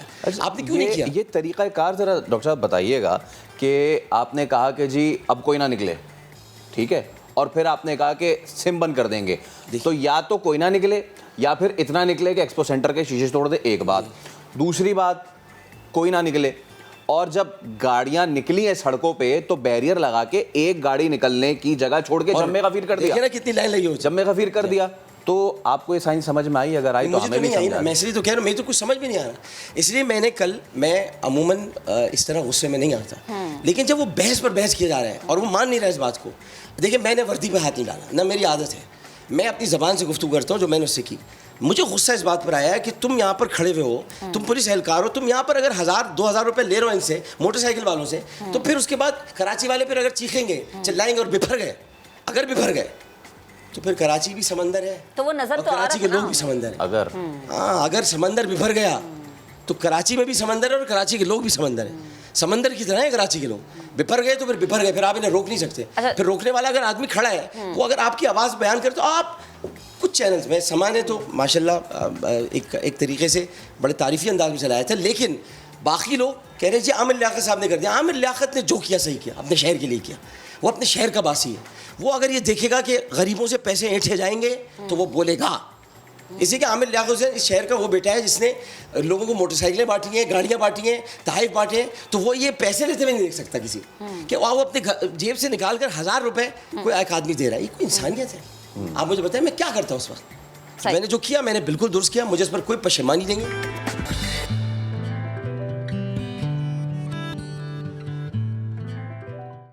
डॉक्टर साहब आप कह रहे हैं ना कि शहर और शहर के मसाइल आपके भी और पीटीआई के बहुत सारे लोग जो कराची से इलेक्ट हुए हैं उनके लिए भी, लेकिन मेरा सवाल ये कि क्या किया फिर पीटीआई के वो तमाम लोगों ने कराची शहर की किस्मत बदलने के लिए? मसाइल वहीं के वहीं खड़े हैं। मैं अपनी कब्र का जिम्मेदार हूँ, दूसरों की कब्र का तो नहीं हूँ। अच्छा, एक छोटा सा कमेंट देना कि ये किया या ये हो सकता था? नहीं, मैं पहले अपनी बताऊंगा ना कि क्या क्या हो सकता था। आप रहती हैं ना 245 में, है ना, आप खुदादात कॉलोनी में रहती हैं। आप पूरी दुनिया को मेरा एड्रेस नहीं, खुदादात कॉलोनी में क्या मैंने आके स्प्रे नहीं किया? क्या मैं अब दोबारा, मैं 2 दिन बाद फिर आ रहा हूँ स्प्रे करने के लिए? मैं खुद करूँगा। जो मैं कर सकता हूँ अपने हल्के में मैं कर रहा हूँ। मैं जहाँ काम करा सकता हूँ मैं वहाँ काम करा रहा हूँ, जहाँ सड़कें बना सकता हूँ वहाँ सड़कें बना रहा हूँ, जहाँ कुछ ये मेरी अपनी खबर है ना, मुझसे पूछिए। बाकी लोग कर रहे हैं नहीं कर रहे हैं वो आप उनसे पूछ लीजिएगा। मैं आप उनके कामों पे कोई जवाब नहीं देंगे। देखिए, चिड़ियाघर मेरे दायरे इख्तियार में नहीं है, वरना मैं वहाँ पर शेर भी ला के रख देता। देखिए, वहाँ से यहाँ से वापस नहीं आता, शेर भी लाता तो मैं लंदन से लाता। जो गया हुआ है उसको लेके आता, दवाई लेने गया है ना शेर, उसको ला के रखता मैं। अच्छा, आप उसकी बात कर रहे हैं। ओके, ठीक है। अच्छा, जैसे अब आपने कह दिया कि बाकी लोगों के लिए आप जवाबदेह नहीं है, मुझे इस पे भी एक सवाल आ गया ना कि शेख साहब तो बड़े पुरुमीद हैं कि जनाब हम तो अब सिंध में गवर्नमेंट बनाने जा रहे हैं। शेख साहब तो उम्मीद से हो भी नहीं सकते किसी भी तरह। मैंने पुरुमीद कहा, वैसे भी नहीं हो सकता, पुरुमीद भी गलत है वो। ऐसे कि पीटीआई का तो कोई इरादा नहीं है मुज़ाकरात करने का। अगर शेख साहब का इरादा है तो खुद ज़ाती तौर पे कर लें। शेख साहब का पीटीआई से कोई ताल्लुक नहीं है। शेख रशीद साहब का? जी, पीटीआई से कोई ताल्लुक नहीं है। हकीकत बात, कलम दबाज से ताल्लुक है, हुकूमत से ताल्लुक, हुकूमत से ताल्लुक है, पीटीआई से। अच्छा, आप मुझे पीटीआई के बारे में पूछे। अच्छा डॉक्टर साहब, एक बार फिर ज़रा हम कराची का रुख करते हैं। हम कल भी इस पे हमने बहुत गुफ्तगू की कि जी आप ठीक है, हुकूमत को तो हम हदफ तनकीद बनाते ही हैं, और शायद अब ये शार भी हो गया कि जी जो भी है ईजी वे अराउंड ये है कि जी आप हदफ तनकीद बनाएं। लेकिन जब ये कोरोना की बात होती है तो ये बतौर आमिर लियाकत, बतौर फैसल करीम, बतौर महक असलम, ये एक इंडिविजुअल जिम्मेदारी कितनी बड़ी है ना? जब आप इंडिविजुअल जिम्मेदारी की बात करते हैं, जब हम शहर का बुरा हाल देखते हैं, आज आप शहर की किसी सड़क पे निकल जाएं NA 245 छोड़ के, जहाँ महक असलम रहती हैं, आप किसी सड़क पे वॉक नहीं कर सकते क्योंकि ताफुन इतना फैला हुआ है कि आलाइशें जगह जगह बिखरी हुई हैं। सिंध हुकूमत ने उठाया नहीं उठाया अपनी जगह, लेकिन as a citizen of Karachi हमारी क्या सिर्फ रिस्पॉन्सिबिलिटी यही रह गई है कि हम हुकूमत को हदफ तनकीद बनाए, या फिर ये वो शहर है, उन पढ़े लिखों का शहर है, उन 70% से ज़्यादा लिटरेसी रेट वालों का शहर है, जो कभी नाज़माबाद को ताजमहल समझा करते थे, और आज उसी नाज़माबाद की हालत आप देख लें। फैसल भाई, कल मुझे नाज़माबाद से भी फ़ोन आया। अच्छा, लोग मुझे समझ रहे हैं कि मैं कोई इंस्पेक्टर लग गया हूँ कि मेरे कपड़े कुछ ऐसे थे। वो कपड़े मेरे ऐसे थे कि उसमें स्टार्स बने हुए थे। मैं स्टार हूँ भाई, तो स्टार बने हुए तो कोई ऐसी बात नहीं है। और वो भी कंधे पे। हाँ, कंधे पे अगर स्टार बने तो कोई बात नहीं, कंधे पे तो 2 फरिश्ते भी बैठे होते हैं। अब मैं कहूँ तो मैं फरिश्तों के साथ चल रहा हूँ तो कोई बड़ी बात नहीं है। आप भी चल रहे हैं फरिश्तों के साथ, मैं भी चल रहा हूँ फरिश्तों के साथ। हमारे साथ 2 फरिश्ते होते चल रहे हैं, प्रोटोकॉल है हमारा, किरामन कातिबीन है हमारे साथ। तो आप कंधों की क्या बात करते हैं? कंधों पर तो बहुत कुछ बोझ भी है। अभी आपने कहा ना कराची रूसुल बलाद है, लेकिन अब तो कराची पर मुराद अली शाह लाद है। तो मतलब ये तो कराची पे लाद दिया गया एक आदमी जो तमिलनाडु का वर्जी डाला है, जो यहाँ पर आ गया, अब वो समझ रहे हैं कि कराची जो है वो। आप जो बात कह रहे हैं, देखिए मैं उसको दूसरे नुक्ते निगाह से देखता हूँ। आपके सवाल को, मैं एक मुसलमान हूँ, आप भी मुसलमान हैं, हम सब मुसलमान हैं, और जो नहीं भी हैं वो भी देख रहे हैं, तो वो हर कौम के और हर मसलक के एहतराम। मुझसे रोज़े हशर ये पूछा जाएगा कि तुमने अपने इल्म के साथ क्या किया, तुमने अपनी जवानी के साथ क्या किया, तुम्हें जो दौलत दी गई थी तुमने क्या किया, तुम्हें जो क़ुव्वत गोयाई दी गई थी आपको भी दी गई है, तुमने क्या किया। तुमसे इनफरादी सवाल होगा। आप मुझसे मेरा इनफरादी सवाल करें। आप खुदा जब नहीं कर रहे इज्तिमाई सवाल, तो आप मुझसे इज्तिमाई सवाल क्यों कर रहे हैं? खुदा इनफरादी सवाल कर रहा है कि तुम्हारी जो जिम्मेदारी थी वो तुमने पूरी की कि नहीं की। ये बाद में आप असलम खान से भी पूछिएगा, आप फ़हीम खान से भी पूछिएगा, आप शकूर शाह से भी पूछिएगा, आप और हमारे जो सैफुर रहमान उनसे पूछेगा, आप आलमगीर से पूछेगा। मैंने अपनी जिम्मेदारी किस हद तक पूरी की। मैं अल्हम्दुलिल्लाह मुतमईन हूँ, मेरे हल्के के लोग मुतमईन हैं कि मैं रात को 4 बजे मार्टन क्वार्टर्स में खड़ा हुआ था उस यतीम बच्ची के घर में। मैं कोरंगी 6 नंबर कल गया हूँ माहम के घर, जिसकी इसमत दरी की गई और जिसको कूड़े दान में फेंक दिया गया। मैं वहाँ पर था, और वहीं पर 6 नंबर में 5 नंबर में जनाब मुराद अली शाह साहब किसी सेंटर का इफ्तिताह कर रहे थे। ये नसीब की बात होती है। किसी को दुख दर्द बांटने का मौका मिला, किसी को सेंटर का इफ्तिताह करने का मौका मिला। तो इफ्तिताह में क्या लोग नहीं होंगे? बिल्कुल होंगे। तो मैं ये कहता हूँ कि जहाँ गलत हो रहा है वो गलत करे। चाहे हमारा पीटीआई का MNA शादी करे और अपने बच्ची की या किसी की भी करे और 500 लोग बुलाए, वो भी गलत है। जी हाँ, वो भी गलत है, वो भी गलत है। अगर वो गलत है तो ये भी गलत है। ये नहीं होगा कि आमिर लियाकत हुसैन साहब ये कहेंगे बैठकर कि गलत। मैं इमरान खान का एक नुमाइंदा हूँ, और मैं ये समझता हूँ कि मैंने जो कल कराची के लिए जो आवाज़ बुलंद की है, उसका मकसद ये है कि कराची में लोगों को ये एहसास हो कि पुलिस वालों को पैसे ना दे, और उसके फ़ौरन बाद एक नोटिफिकेशन निकलता है कि SHO के जैसे इख्तियारात मिल गए। अच्छा, और पुलिस को मुस्तहकम कर रहे हैं, तो अंग्रेज़ों की हुकूमत लग रही है। कदा कलामी की बेहद माजरत, लेकिन अगेन आपने जो बात की ना, बात फिर मुड़ के वहीं आ गई है। अगर डॉक्टर साहब मोटरसाइकिल पे जा रहे हैं, डॉक्टर साहब के पास कागजात पूरे हैं, कागजात पूरे हैं, लाइसेंस है, वो आपको रोकेगा, आपके पास जवाब होगा कि भाई ये मेरे कागज़, ये मेरा लाइसेंस, मैं तुम्हें नहीं दूंगा। लेकिन पकड़ वहाँ होती है कि ना लाइसेंस है, मजीद भाई के पास ना लाइसेंस है, मजीद भाई के पास ना कागजात है, मजीद भाई अमजद भाई की बाइक लेके निकल गए सड़कों पे। अब उनके पास लाइसेंस क्या है, वो 100 रुपये का नोट, तो वो मजबूरी हो गई ना। अब वही प्रॉब्लम मैं यहाँ देखिए आपसे इत्तेफाक करता हूँ, मैं इख्तिलाफ नहीं करता। देखिए मैं इस बात से भी इत्तेफाक करता हूँ कि वो डबल सवारी गलत थी, मैं इस बात से भी इत्तेफाक करता हूँ कि 3 लोग गलत थे। लेकिन फैसल भाई इन हालात में जबकि इस वक्त खाने के पास कुछ नहीं है, पहले देखिए मैं आपको हज़रत उमर के ज़माने में ले जाता हूँ, उनसे बड़ा मुनसिफ कोई होगा नहीं, हो सकता है कोई, हो सकता है, नहीं हो सकता ना। जब कैद था ना मदीने में, उन्होंने चोरों को हाथ काटना मना कर दिया था कि नहीं काटेंगे। ये आप जरा थोड़ी देर के लिए सोचें, मदीने में कैद था और फारूक आज़म वो ये कह रहा है कि चोर है उनके हाथ नहीं काटे जाएंगे, किसी की ये मजबूर है और अपने पेट पर हाथ मार के कहते थे क्यों गुड़गुड़ कर रहा है, तुझे असली ही नहीं मिलेगा, इसी के मदीने में कैद है। हाकिम ऐसे हो जाए। अगर इस वक्त आप डबल सवारी पे लोग देख रहे हैं और ट्रिपल सवारी पे देख रहे हैं, तो आप उन्हें वार्निंग दें और उन्हें कहें कि बेटा आइंदा नहीं आना, इस तरह ऐसा नहीं करो, ये बड़ी गलत बात है। देखो देखो देखो तुम दोनों साथ बैठे हो, देखो मास्क लगाओ, देखो ये समझा के भी तो पुलिस बाप का रोल भी तो कर सकती है ना, भाई का रोल भी तो अदा कर सकती है, या पैसे ही मांगेगी पुलिस, बेटे का रोल अदा करेगी, अम्मी पैसे दो, अब्बू पैसे दो, अम्मी पैसे दो, अब्बू पैसे दो। इसमें समा ने ये भी दिखाया ज़रूर कि कुछ काली भेंटें तो हैं। पुलिस के डिपार्टमेंट में भी हमने एक ऐसे ट्रैफिक पुलिस एहलकार को भी दिखाया था कि जो रोक के कह रहा था बेटा मास्क नहीं, तो ऐसे भी नहीं, तो मैंने कब कहा कि पूरी ट्रैफिक पुलिस? जी बिल्कुल, मैं तो खुद कह रहा हूँ कि पूरी पुलिस अच्छी है भाई, मैं तो अपनी पुलिस को खराज तहसीन पेश करता हूँ। लेकिन अगर कोई गलत है तो माने तो सही कि वो गलत है, हमने गलत एक काम किया और मेरा क्या हक नहीं है, मैं एमएनए हूँ भाई, मेरा हल्का है, मेरी जिम्मेदारी है। कोई कैसे कह सकता है मेरा हक नहीं है सवाल करने का? बिल्कुल मेरा हक है सवाल करने का, मैं करूंगा सवाल। मैंने कानून हाथ में नहीं लिया है, मैंने सवाल किया है, सवाल करना मेरा हक है। कोई पुलिस वाले क्या आसमान से उतरेंगे वो जवाब नहीं देंगे, मेरा हक है सवाल करना, मैंने सवाल किया और मैं करूंगा सवाल, मैं हर जगह जाके सवाल करूंगा और मैं देखूंगा। इसी कि कराची वालों की आवाज़ ही नहीं रही है, कोई आवाज़ बोलता ही नहीं है, कराची वाले खामोशी से सब कुछ सह जा रहे हैं, कब तक सहेंगे भाई?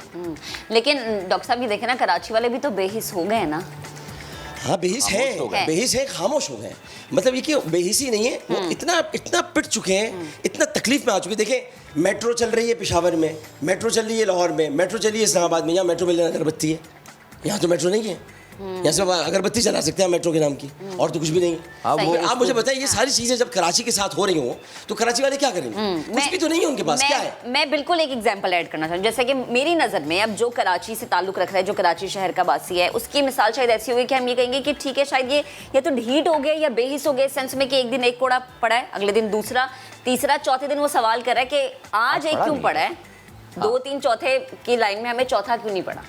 ठीक है, मैं तो इस पर भी एग्री करता हूँ कि ये सारी चीज़ें आपकी बातें चले दुरुस्त हैं, लेकिन आप मुझे सिर्फ इतना बता दें कि इतनी बड़ी आबादी का शहर जिसमें अभी आप निकल कर आई हैं, आप भी आई हैं, मैं भी आया हूँ, क्या सड़कों पे गाड़ियाँ नहीं चल रही हैं? कौन सा लॉकडाउन है? बिल्कुल चल रही है। या तो लॉकडाउन करें, फिर क्या ये लॉकडाउन है? तो उसके साथ आपको विफाक के साथ मिलकर बात करनी होगी, मिलकर बात करनी। ये थोड़ी होगा आप अपनी मर्जी से लॉकडाउन लगा दें। जब आप अपनी मर्जी से करेंगे तो हम भी अपनी मर्जी से करेंगे, ये तो नहीं होगा ना। देखिए कराची में 14 एमएनए हैं, आपके कितने एमएनए हैं भाई? आप उनसे तो पूछें, मेरा हल्के में पूछे, मुझसे पूछे ना, मुझसे पूछे। फवाद चौधरी साहब भी यही कह रहे थे, मुझसे पूछे कि कहाँ से लगाना है। मैं आपको लाइन एरिया मना करता, मैं मना करता, मैं कहता लाइन एरिया में अभी ना लगाएं, गुंजान आबादी वहाँ लगा के करेंगे भी क्या? क्योंकि गली गली एक घर के अंदर 9 लोग रहते हैं, 9 लोग क्या करेंगे वहाँ लॉकडाउन लगा के? 9 लोगों को कहाँ रखेंगे आप? एवरेज इसी तरह से सोल्जर बाजार में एवरेज 5, सोल्जर बाजार में एवरेज 5 आ जाता है। और आप थोड़ा सा अंदर चले जाएं तो आपको खुदादत कॉलोनी का जो एरिया जो पिछली तरफ का है, वहाँ पर लोग 8-8 लोग रह रहे हैं, जिनकी छोटे छोटे घर हैं, छारे जो कि लियाकत रोड कहलाती है, उससे पीछे आप चले जाएं उधर। तो फिर आप मुझे बताएं ऐसे कैसे हो? सिर्फ एक पीसीएस इलाका ऐसा है जिसको आप पॉश इलाका कह सकते हैं। बाकी कराची के अंदर मेरे हल्के में कोई ऐसा इलाका नहीं जिसको आप पॉश कहें कि बहुत ही कोई बड़े खाते पीते लोग रहते हों। मुतवस्सित तबके के बड़े खुशबाश लोग और सफ़ेद पोश लोग रहते हैं। तो इस हिसाब से लॉकडाउन हर इलाके में, इसलिए इमरान खान ने स्मार्ट लॉकडाउन की इस्तेलाह इस्तेमाल की थी कि हर इलाके में आप उसकी सतह के मुताबिक लॉकडाउन लगाएं। आपने क्या किया यार, क्या कर डाला आपने कराची? इसलिए कि वो आपको वोट नहीं देते, कराची के लोग आपको वोट नहीं देते। मुराद अली साहब अब आपको और भी वोट नहीं मिलेंगे, एक वोट भी नहीं मिलेगा। अच्छा, वैसे एक बात है, नहीं देते तो ये हाल है, जहाँ मिलता है वहाँ क्या हाल है? वहाँ भी ये सिचुएशन। देखिए जहाँ मिलता है वहाँ कम से कम इन्होंने किसी कोई सख्ती नहीं की हुई है, वहाँ सब खुला हुआ है, अंदर सब खुला हुआ है, अंदरूनी सीन सब खुला हुआ है। आप जाए ना, आप चक्कर लगाएं, दौर लगा लें, हैदराबाद से आगे निकले आप, हैदराबाद आप हाईवे चले गए। हमने अभी इंट्रो में भी तो यही बताए थे ना, जगह मवेशी मंडी सज रही है, मेले सज रहे हैं, लेकिन जब भी हम इनसे घूम फिर के वापस कराची पे आएंगे तो कराची के अवाम मायूसी का शिकार है। मैंने कल 3 हट्टी पे रात को बेचारे फल फरोश थे। अब घरों में क्या है कि आप आटा तो आप नहीं खरीद सकते, 6 बजे से पहले दुकानें बंद। अच्छा, जो काम करके आ भी रहे ना TCS वाले जो बेचारे हैं, वो अपनी रोज़ के उनको पैसे मिलते हैं 2000 रुपये। वो जब आते हैं ना घर में तो 8 बज जाते हैं। वो आटा कहाँ से खरीदें कि घर में रोटी पके, उनकी बहन या माँ रोटी पकाए, तो रोटी तो नहीं खाते, तो बेचारे आम खरीद लाते हैं, या वो अब सेब ले लेंगे या गरमा ले लेंगे या जो भी फल है, उन पर भी रोक रहे हैं जाकर, उनके ठेले उठा कर फेंक रहे हैं पुलिस वाले। फैसल भाई ऐसे तो नहीं होता कहीं पर, अपने शहरियों के साथ ये सलूक तो नहीं। किसी भी मामले पे आपको सिंध गवर्नमेंट एतमाद में नहीं ले रही, किसी भी मामले किसी बात पे मुराद अली शाह साहब से मेरे ऐसे अच्छे ताल्लुकात थे कि मतलब ये कि वो मुझसे तो कम से कम बात कर सकते थे, या वो या मुर्तज़ा वहाब साहब हैं या सईद गनी साहब हैं, हम हमारे अच्छे ताल्लुकात थे, हैं नहीं अब थे, वो हमसे बात कर सकते थे। मैं मशवरा देता, मैं साथ होता उनके खड़े, PTI साथ खड़े होती उनके, ऐसी बात नहीं है। मैं खान साहब से बात करता, मैं खान साहब के करीब हूँ, मैं खान साहब से बात करता, लेकिन अब मुझे इमरान खान सही लगता है इस माने में कि वो सही बात कह रहे हैं कि इन लोगों को पता नहीं है कि छाबड़ी वाले के साथ और दिहाड़ी के वाले के साथ ये कर क्या रहे हैं। उसका तो बेड़ा गर्क कर दिया इन्होंने। और ये सारे छाबड़ी वाले दिहाड़ी वाले, ये कोई भी इनमें से, मैं साफ कह दूँ, इनमें कोई मुहाजिर नहीं है, ये सब आए हुए हैं बेचारे।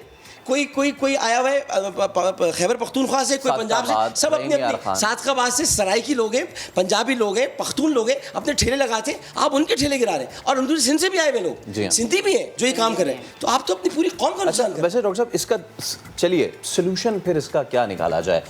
हमने देखा कि स्मार्ट लॉकडाउन की इस्तिलाह मुतारिफ कराई और स्मार्ट लॉकडाउन किया, उससे कंट्रोल भी चीज़ हुई। कल भी हमने बात की नौशीन आमिर साहिबा से भी, फवाद चौधरी साहब से भी हमने बात की, क्या एक जगह मजमे को इकट्ठा करना और उनको ये धमकी लगाना कि जी हम आपकी सिम बंद कर देंगे, तनख्वाहें नहीं देंगे, क्या ये सही तरीका था? या फिर स्मार्ट लॉकडाउन के तर्ज पे स्मार्ट वैक्सीनेशन की जाती, जहाँ जहाँ पे ये खतरा ज़्यादा, जो रेड जोन हो रहे थे, अब वहाँ पे मोबाइल यूनिट्स लेके जाते और वहाँ पे लोगों को लगा देते, पोलियो वैक्सीनेशन की तरह पोलियो वैक्सीनेशन हुई थी। मैं ये कहने वाला था कि इसी तरह से आप वैक्सीनेशन कर देते, जो एक्सपो सेंटर में हुआ वो नहीं होता।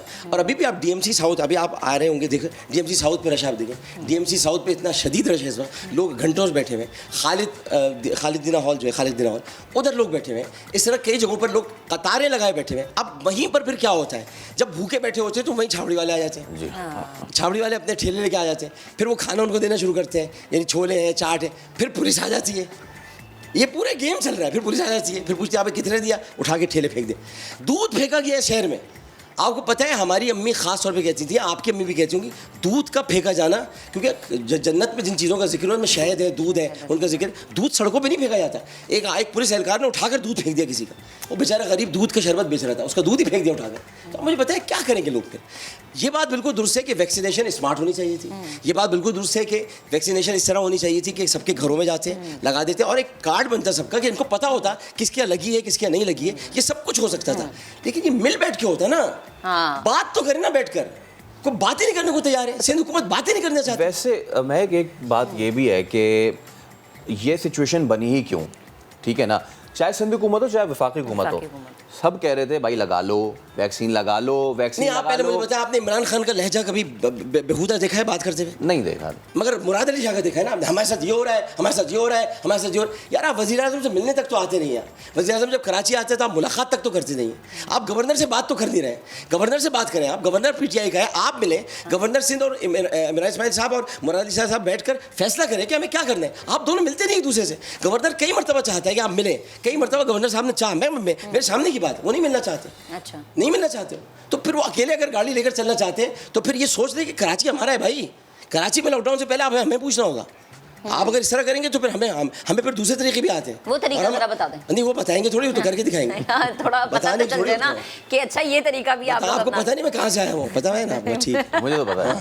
अच्छा, तो डॉक्टर साहब उसी सवाल को अगर हम मुख्तसरन कंटिन्यू करें कि कहा जाता रहा कि भाई आ जाओ, लगा लो लगा लो लगा लो लगा लो, नहीं लगाए, उनको डर दिया। हमारे लोग भी तो मतलब है ना शानदार, है ना शानदार कि अब उनको बताया भाई तुम्हें तनख्वाह नहीं मिलेगी, सिम, अब बताओ, अब वो बता रहे सिम बंद हो जाएगी। यार मैं बातें कैसे करूँगा? लोग इस हद तक थे कि वो समझ रहे थे कोरोना है ही नहीं। हाँ, मैं 40 दिन भुगता हूँ, मैं अस्पताल में रहा हूँ 40 दिन, मेरी 43 सैचुरेशन रह गई थी, तो मुझे पता है कि कितनी ख़तरनाक बीमारी है। इसलिए मैं आप यहाँ आपकी तवज्जो से भी कहूँगा इसको ये ना समझें आपकी बीमारी नहीं है। आप मास्क पहने, लोग आप ये जो दोनों आपको कह रहे थे इससे पहले, मेरा भी ये पैगाम है कि आप उसका एहतियात करें, लेकिन इस बीमारी को ये ना समझें कि ये नहीं है। तो ये जो आप कह रहे हैं अचानक जो सब आने शुरू हो गए, ये धमकियों से है। और फॉल्स इन्फॉर्मेशन भी कितनी फैलाते हैं। अल्लाह का वास्ता है, मेरे यहाँ मकनातीस चिपक गया, मेरे यहाँ लोहा चिपक गया। धूप में खड़े हो जाए तो आपको कोरोना नहीं होगा। बताएं जरा आप, तो धूप में खड़े, पहले होता है बुजुर्गों ने कि हमने धूप में बाल सफेद किए, सफेद धूप में बाल तो हो सकते हैं लेकिन कोरोना जरूर होगा आपको। धूप में खड़े हो जाए, धूप में खड़ा हो जाए कोरोना नहीं होगा। कोई फला जड़ी बूटी पी ले कोरोना नहीं होगा। प्याज समंदर में नहा के आ जाए एक मरतबा, कोरोना नहीं होगा। प्याज को अदरक में मिलाएं, प्याज को अदरक में मिला के मैं पानी बहा देता हूँ अपनी गैलरी में, आके नहा लो, बहता पानी है वो भी। ऐसे थोड़ी होता है यार। डॉक्टर साहब आखिर में मुख्तसरन, क्या आपको लगता है कराची का वैसे हल जो है वो पॉलिटिकल से हट के कम्युनिटी सर्विसिंग भी है? आपको ऐसा लगता है? नहीं, मुझे तो पूरा लगता है कि कम्युनिटी की जब तक कि देखें, आप आगा खान कम्युनिटी को देखें। मैं वहीं आ रहा था। आ रहे थे आप, देखें हम दोनों एक जगह पे आ जाते हैं कभी ना कभी। आगा खान हाँ ग्रेट, ठीक है। लेकिन ये ग्रेट माइंड के बाद ये कि आप आगा खान कम्युनिटी को देखें, उनके अपने सेंटर्स हैं, वो अपना काम, जैसे अभी हमारे हल्के में रमज़ान नाथा साहब काम कर रहे हैं। उसके अलावा प्रिंस करीम आगा खान ने जो चीज़ें बनाई हुई हैं, वहाँ पर उनका बाकायदा इलाज किया जाता है, उनकी कम्युनिटी को अव्वलियत दी जाती है, फौकियत दी जाती है। बोरी बरादरी करती है, शिया कम्युनिटी करती है। बिल्कुल, आप जेडीसी को देख लें, वो काम अपना कर रहा है, बेचारा लगा रहता है जफर्ज में। तो ये सारे के सारे लोग काम कम्युनिटी की सतह पर अगर ये काम होते तो मैं फैसल भाई आपसे कुल्ली तौर पर इत्तेफाक करता हूँ, सूरत हाल कतई मुख्तलिफ होती। ये कम्युनिटी सर्विसिंग लियाकताबाद, गोलीमार, लालू खेत यहाँ कैसे होगी? कौन करेगा? हम ही करेंगे, और कौन करेगा? कब फिर हम ही को आना पड़ेगा। ये ऐसा ना हो कि ये आखिर जो है वो बहुत आखिर में चला जाए। नहीं, आखिर में हर फिल्मों में आखिर में से पुलिस आती है, हम भी आ जाएंगे, लेकिन आना तो पड़ेगा। आखिर में पुलिस आएगी कि हीरो आएगा? इस बार हीरो आ जाएगा। यानी आखिर का हम इंतजार करें? नहीं, आखिर का आपको ज्यादा इंतजार नहीं करना पड़ेगा। इमरान खान साहब आ रहे हैं। मैं आपसे ये पूछना चाहती हूँ, कंफर्म है कब आ रहे हैं? जी, वो उनके शेड्यूल तो एक तारीख उनकी थी, वो मैं बता नहीं सकता अभी, लेकिन ये क्योंकि सिक्योरिटी अगस्त के पहले हफ्ते में नहीं, अब दूसरा हो गया। अच्छा, दूसरे हफ्ते में वो आएंगे, तो उनके साथ ही मैं होऊंगा सिंध के दौरे पर। तो वो यहाँ पर आके मैंने उनसे कहा कि आप स्टे करें और यहाँ रहें कुछ दिन और थोड़ा सा देखें। कराची के लोग आपसे बहुत प्यार करते हैं और अंदरूनी सिंध भी लोग बहुत मोहब्बत करते हैं, मिलना चाहते हैं। तो खान साहब अगर तवील दौरा होगा और उसमें बहुत सारे फैसले होंगे, और फैसले अगर होंगे तो फिर हीरो भी आ ही जाएगा कहीं ना कहीं से। नहीं तो वो जो फैसले होंगे उस पर अमल दरामद होगा। वो 1100 अरब वाला पैकेज जो था वो आज भी वो हवा में। देखिए, मैं ये नहीं कह सकता कि उनके फैसलों पर अमल दरामद होगा कि नहीं होगा, लेकिन बातें बहुत सी करते हो और बातें बहुत सी करके दिखाई भी। देखिए, अब वज़ीर आज़म हाउस आप लोग जिसका शुरू में जिक्र कर रहे थे, आखिर को उसको यही होना था उसके साथ, और बहुत अच्छा हुआ, आमदनी का जरिया बना।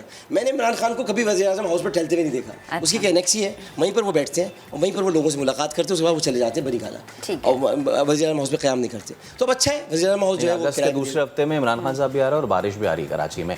हम आपसे अलविदा लेने का वक्त आ गया, लेकिन इमरान खान तूफान है, बारिश सैलाब है। वाह वाह वाह। और आमिर लियाकत तो चप्पू है, बीच में कहने के रास्ता बनाता है। आखिर में आपसे हम एक लाइटर नोट पे ये ज़रूर पूछेंगे कि हमने देखा कि आप जलवा अफरोज़ भी हुए पर्दा सीमी पे एज ए अदाकार। जी। तो आगे हम आपको मजीद। जी, मेरी फिल्म आ रही है। अच्छा, माशाल्लाह। बात है, नाम बता दें। मीना कुंवारी।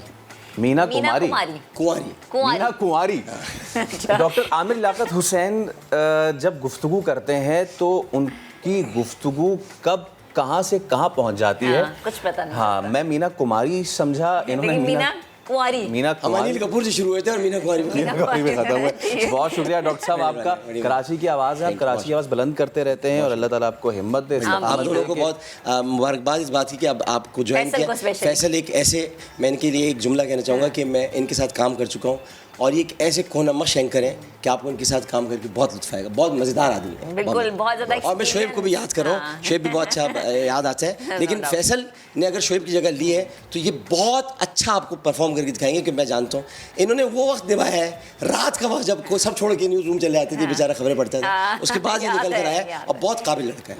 बहुत शुक्रिया, thank you so much doctor Aamir Liaquat साहब। तो जनाब आमिर लियाकत साहब गुफ्तगू कर रहे थे कराची के मामले पर। फैसल, जैसा कि उन्होंने बात भी की कि कराची में शायद अब यही इंतजार किया जा रहा है, हर कराची इंतजार करता है कि आखिर कब आएगा, और वो आखिर में अल्लाह करे सब कुछ ठीक हो जाए। हमें क्या करना है? ब्रेक लेनी है। हमें ब्रेक लेनी है। ब्रेक के उस पर हाजिर होंगे तो मजीद स्टोरी डिस्कस करेंगे। हमारे साथ रहिए।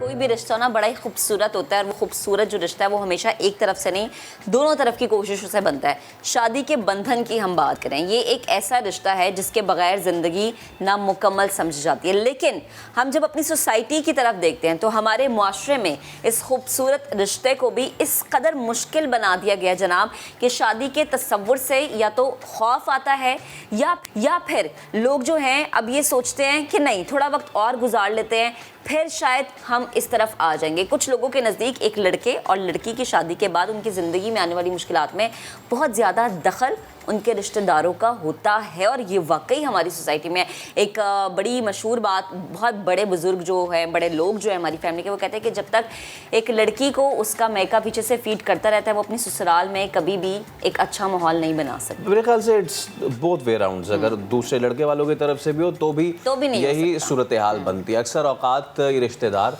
उनकी ज़िंदगी में इतनी ज़्यादा मदाखलत करते हैं, एक अच्छी भली शादी तलाक या फिर खुला की शक्ल इख्तियार कर लेती है। अब ये शादियां नाकाम क्यों होती हैं, कामयाब शादी का राज क्या है, और पहले और आजकल की शादियों में क्या फ़र्क है? मुझे लगता है कि पहले जो है ना खातून सब्र कर जाती थी, बर्दाश्त कर जाती थी, और मियाँ भी शायद समझ जाते थे। लेकिन आज जो है तलाक की जो रेशो बहुत ज़्यादा बढ़ गई है। शायद ये सोचते हैं कि ठीक है, अगर लड़के के माँ बाप या लड़की के माँ बाप नहीं समझ पाए तो लड़का लड़की सोचते हैं ठीक है हम कहीं और शादी करेंगे। इस चीज़ का इस्लाम ने एक ऑप्शन ज़रूर दिया है, लेकिन इन रिश्तों में आने वाली जो तलखियाँ हैं वो बहुत ज़्यादा हो जाती हैं, जिसके हवाले से आपको आए दिन खबरें भी मिलती रहती हैं। अब इन सारे सवालात का जवाब तलाश करने की कोशिश की हमारे नुमाइंदा खुसूसी रेहान अहमद ने, उनकी रिपोर्ट देखते हैं। लड़के और लड़की का इंतखाब, दावतनामों की तकसीम,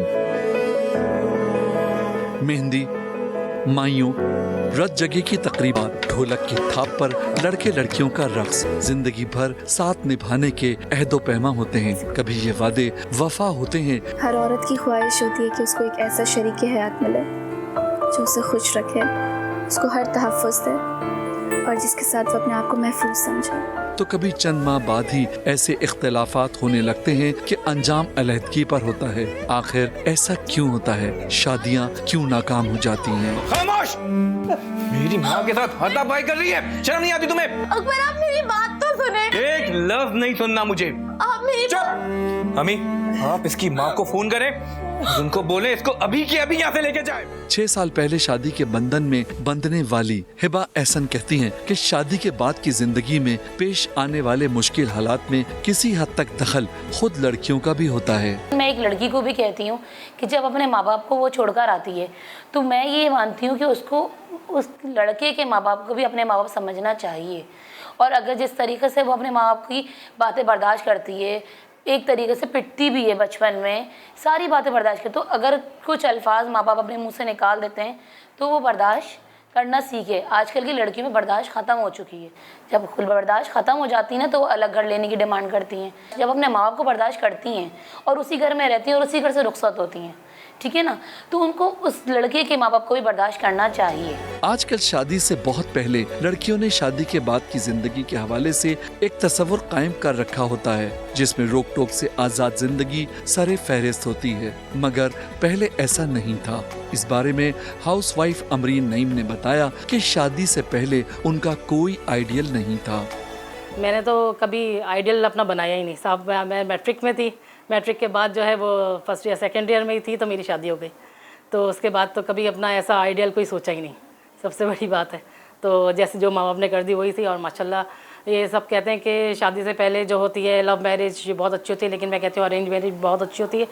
जो शादी के बाद वो होती है ना मोहब्बत, वो शादी से पहले नहीं हो सकती। इन्होंने और मैंने मिलके जो अपने आगे लाइफ के बारे में जो बात तय की और आज तक माशाल्लाह से उसी पे चल रहे हैं। अमरीन नईम के शौहर बाहमी अफाम तफहीम को खुशगवार जिंदगी का राज करार देते हैं। उनका कहना है कि 27 साल में बीवी से एक भी शिकायत नहीं हुई। आज 27 साल के बाद हमारी बेहतरीन कामयाब शादी चल रही है। हमें किसी से कोई गिला नहीं है, हमें किसी से कोई शिकायत नहीं है, और सबसे बड़ी चीज़ होती है, मैं बार बार कहूँगा, अंडरस्टैंडिंग अंडरस्टैंडिंग अंडरस्टैंड। एक दूसरे को अंडरस्टैंड करें।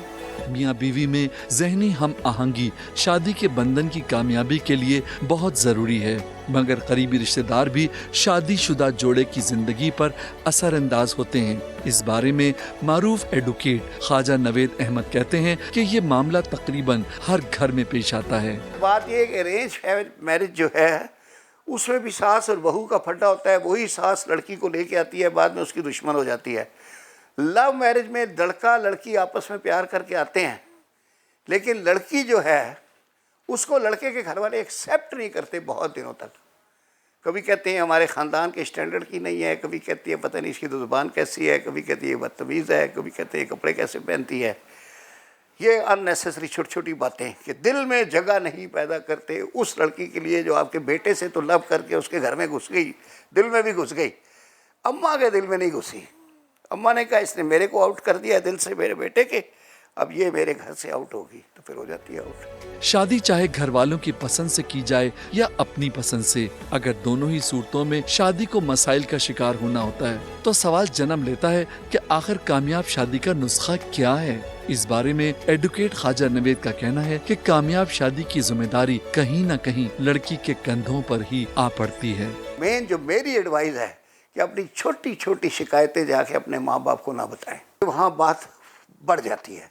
आपस में 6 दफ़ा लड़ते हैं, फिर रात को सोते हैं, ठीक हो जाते हैं। एक बात वहाँ पहुँचा दी तो वो गिरा बांधी जाती है, वो ख़त्म ही नहीं होती।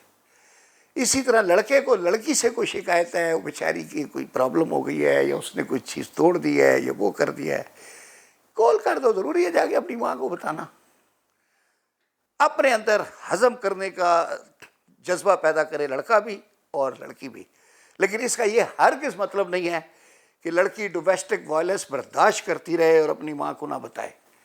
एक थप्पड़ भी मारे तो फ़ौरन बता दे, वरना ताकि उसको दूसरा थप्पड़ मारने की कभी जरूरत ही ना हो। शादी को कामयाबी के साथ निभाना लड़के और लड़की दोनों की जिम्मेदारी है, मगर इसके साथ दोनों घरों की खवातीन को भी चाहिए कि वो अपने दिलों में गुंजाइश पैदा करें और नए शादीशुदा जोड़ों के लिए आसानियां पैदा करें। कैमरामैन मोहसिन अली के साथ रेहान अहमद, समा, कराची।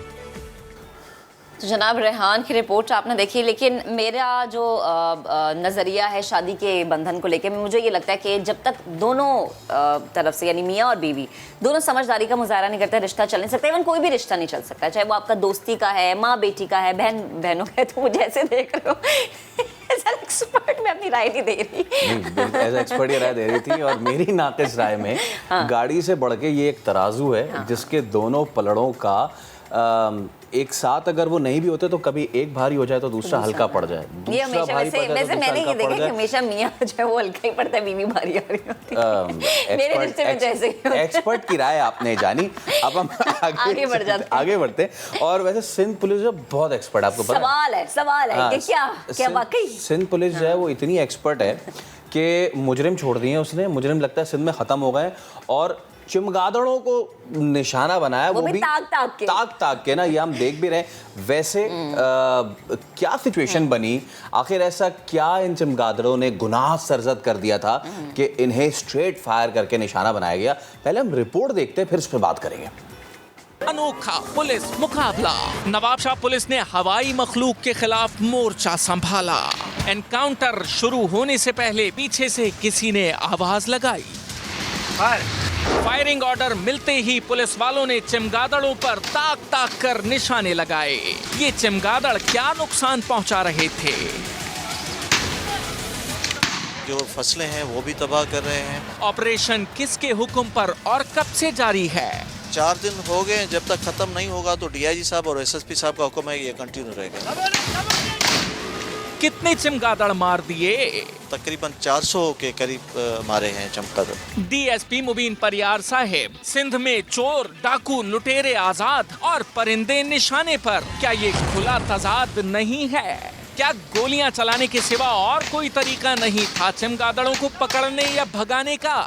इंतहाई गलत बात है ये। मतलब आप अगर मुजरिम को नहीं पकड़ पा रहे, यानी अगर आप उस शख्स को नहीं पकड़ पा रहे जो कि असल में मुजरिम है, तो आप या तो अपनी गोलियां इस तरह के लोगों पे इस तरह से ज़ाया कर देते हैं, चमगादड़ों का इनकाउंटर, उनको स्ट्रेट फायर और उनको निशाना बनाना।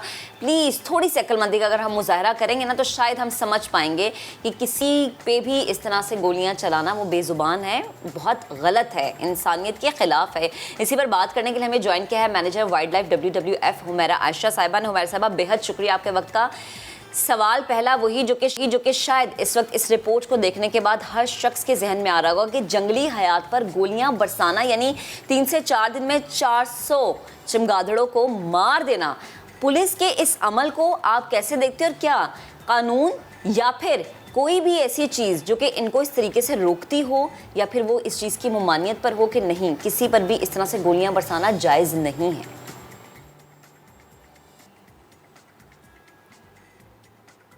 जी हुमैरा साहिबा, मुझे सुन पा रही हैं?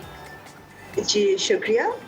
मैं सबसे पहले तो आपके चैनल का शुक्रिया अदा करना चाहती हूँ और अप्रिशिएट करती हूँ कि बहुत हल्के फुल्के अंदाज में, लेकिन आपने बड़े संगीन एक और ये ब्रूटल एक्ट को हाईलाइट किया है रिसेंटली, जो कि एक बाइस बना इस इशू को लाइमलाइट में लाने में भी, और जो मजाज अथॉरिटीज़ हैं उनको भी इस इशू को जो है वो सीरियसली टेकअप करने में। ये अनफॉर्चुनेट एक्ट है चमगादड़ों की ये प्रोसिक्यूशन का, जिसको आपने जिक्र भी किया, जो कि नहीं होना चाहिए था।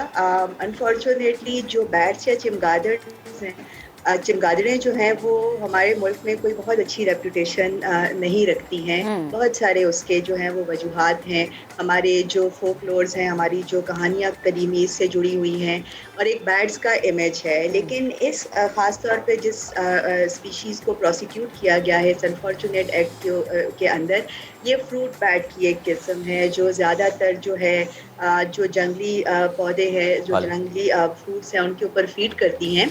और ये अनफॉर्चुनेटली बहुत अरसे से इस तरह की जो है ब्रूटल किलिंग का निशाना बन रही है, क्योंकि लोग इनको जो हैं वो समझते हैं कि ये जो है ये पेस्ट हैं और ये नुकसान करते हैं ऑर्चर्ड्स का, ये फ्रूट्स को खाते हैं और क्रॉप्स को। हालांकि बड़ा बेसिक नवीयत की ये बात है कि पाकिस्तान के अंदर या पूरी दुनिया के अंदर जहाँ भी हम बैट्स की बात करते हैं, तो अल्लाह ताला ने इनका कुदरती माहौल में बड़ा अहम किरदार रखा है। और जहाँ इनको बेरहमी से कत्ल किया जा रहा है, हमें बहुत कम मालूम है इन अनवा के बारे में। हमारे मुल्क के अंदर हम ये जानते हैं कि हमारे पास 50 से ज़्यादा अनवा हैं चमगादड़ की, लेकिन उनके साथ क्या हो रहा है और उनकी तादाद किस तरह से ख़तरे से दोचार है, हम ये नहीं जानते। लेकिन जो काम हमने किया है, हम जानते हैं कि इसकी तादाद जो है वो दिन ब दिन कम होती जा रही है, और इस तरह के एक्ट जो हैं वो इनको मज़ीद तबाही के दहाने पे ले जा रहे हैं। अच्छा हुमैरा साहिबा, आपने जो बात की 50 से ज़्यादा अक़साम के हैं, कुछ इसमें एक्सटिंक्ट भी हैं। ये बताइए कि क्या कोई और तरीक़ा नहीं हो सकता था? अगर ये चमगादड़ें फसलें तबाह कर भी रही थी, कोई स्प्रे होता, कोई और दूसरी चीज़ होती। साउंड फ्रीक्वेंसीज जो है इससे ये बड़े सेंसिटिव होते हैं ये बैट्स, तो क्या उसके थ्रू इनको नहीं भगाया जा सकता था? हमने देखा पिछले दिनों बकरीद वाले दिन, ईद के पहले दिन एक गाय को गोली मार दी गई और उस भैंस को, और उसके बाद फिर उसको कुर्बान किया गया। अब यही एटीट्यूड हम यहाँ देख रहे हैं। क्या तरीका इस्तेमाल किया जा सकता था? बहुत अच्छा सवाल किया आपने, और यही चीज़ अगर सोच ली जाती सेट से पहले तो गालिबन हम इस तरह की ब्रुटैलिटी देखने से बच जाते।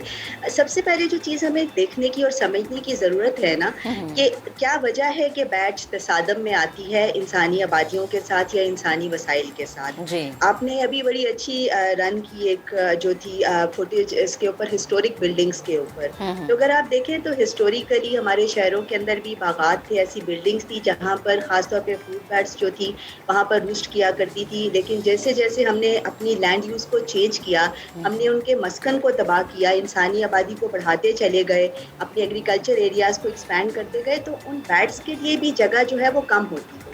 तो एक तो ये फैक्टर समझने की बहुत ज़्यादा ज़रूरत है कि कौन से जो वो फैक्टर्स हैं जो कि इन वाइल्ड लाइफ को हमारे करीब लेकर के आता जा रहा है। इनफैक्ट हम उनके करीब चलते जाते जा रहे हैं। उसके बाद जो जहरों का इस्तेमाल है, या जो बाकी मसाइल हैं वो फर्दर इसको एक्सेलरेट कर रहे हैं। अब अगर बैट्स को प्रोसिक्यूट करने की वजह ढूंढनी है तो शायद कोई नहीं है, बहुत सारे ऐसे जो है वो तरीके मौजूद हैं कि हम इन्हें नॉन लीथल तरीके से मैनेज कर सकते हैं, लेकिन उससे सबसे पहले हमें देखने की ज़रूरत है कि हमारे माहौल के अंदर इनका किरदार बहुत अहम है। ये सीड डिस्पर्सल जो बीज को फैलाने में खुदा की तरफ से एक नेमत हैं, ये पॉलिनेटर्स का किरदार प्ले करते हैं। इनकी बहुत सारी इकसाम हैं जो कि इंसेक्ट्स को खाती हैं, जो कि नेचुरल पेस्ट कंट्रोल है। और फ्रूट बैट्स का बड़ा इंपॉर्टेंट किरदार है जो कि आपके सीड को डिस्पर्स करने में, वाइल्ड वैरायटी को भी, क्रॉप्स की अब उनमें बहुत सारी चूँकि आपकी जो है वो कमर्शियल फ्रूट्स भी बन गए हैं, तो हमें ये देखने की ज़रूरत है कि क्या वाकई ये सब स्पीशीज़ जो हैं ये उन क्रॉप्स को डैमेज करती हैं, ये उनको खाती हैं जिसके बारे में हम ये गुमान कर रहे हैं। दूसरा, क्या हम अगर उनके मस्कन में आके बैठे हैं तो क्या हमें ये सोचने की ज़रूरत नहीं है कि हमें क्या स्ट्रैटेजी बनानी चाहिए। और तीसरी जो अहम बात आपने बड़ी अच्छी तरीके से मेंशन की कि बिहेवियर चेंज की ज़रूरत है। वाइल्ड लाइफ को देखते ही मार देना शायद इंस्टिंक्ट्स में शामिल है। अब वाइल्ड लाइफ के हिसाब से लोगों का परसेप्शन चेंज करना और मुतल्लिका महकमा जात को साथ ला करके इस इशू को एड्रेस करना बहुत ज़रूरी है। ठीक है। अच्छा उमैरा, मैं लास्ट में बिल्कुल चूंकि वक्त की थोड़ी सी किल्लत है, मैं चाह रही हूँ कि हमारी नाजरीन के आसानी के लिए और हमारी आसानी के लिए प्लीज़ ज़रा रहनुमाई कर दीजिएगा कि इनको भगाने का आसान से आसान तरीका क्या था, कि कल को अगर कहीं पर हम ऐसी सिचुएशन दोबारा देखें तो हम बता सकें कि जी भगाने का तरीका ये है, ऐसे भी किया जा सकता था।